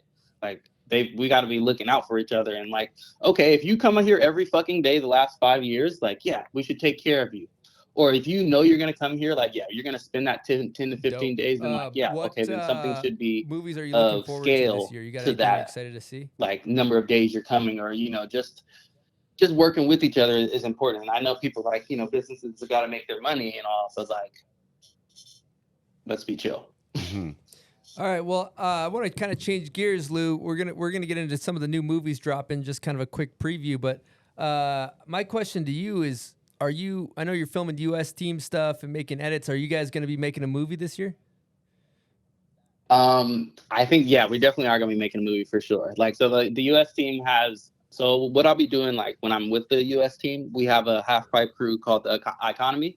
So that's like Joey Ogeson, Lucas Foster, Chase Josie, Valentino Gaselli. And since we'll be around each other a lot, we'll film some half-pipe stuff, obviously, but also like we'll go on some half-pipe trips. Like we're gonna go to Winter Park and like hang out with kids and just kind of stoke up half-pipe, and because that's a super dope part of snowboarding. Lou, but we'll be filming a movie for that for sure. But I just want to say thanks for calling in and giving us the time What for a quick chat. And movies are you looking forward to this year? You got anything you're excited love to what see? you guys did with Yeah, for sure. your guys' I'm definitely project, stoked to Halo, see what Zeb and like just Luke keep doing what you're Winkleman doing. and Rob have been doing with Bloom and the Burton crew. That looks like it's gonna be fucking dope. Thanks, Lou. Appreciate you. I'm stoked to see like what Beyond Metals does. I know they went to Japan last year, so like for they other always videos, fucking I made a do quick such a good list job, with- and I in feel like about 2 they're minutes, fucking so like I'm their sure I'm skits in the beginning of their movies are But I like know for me the personally, best I'm thing looking ever. forward So I really to feel like the Brown that shit is like Oh yeah. timeless should for be sure. 2 year. Nitro's got a 2-year We project got they've been Blake doing Paul with in Red there. Bull. We got So I'm stoked as hell to see that. Jules' It's like significant other. I think it's gonna be like super community based since Nitro is like and we I got feel like they're super like family oriented snowboarding. You know what I mean? Jared Like Parker and I feel like Stacks. everyone rides for them. Kill And Zima they're might have a super couple dope clips. vibes and shit. I got 2 clips. So that one's gonna be fucking sick too. Thanks. But Logan. yeah, I think those You're really ones riding on that fact. should be busting. I just maybe Amazing. I just Well, wanna Lou, emphasize, we're kind of getting ready to wrap up so here, that one but I should just be want to say thanks for incredible. calling in and Scott, giving us the especially, time I for think a there's quick gonna be chat. 2 really And good There'll be clips 2 in clips there. that'll be And, better than the uh, rest of love what you guys all of did the clips. with There'll be 2 significantly your guys' better project than the Halo rest of it. Halo. And And just then keep we doing what got. you're I'm doing. excited for Judd.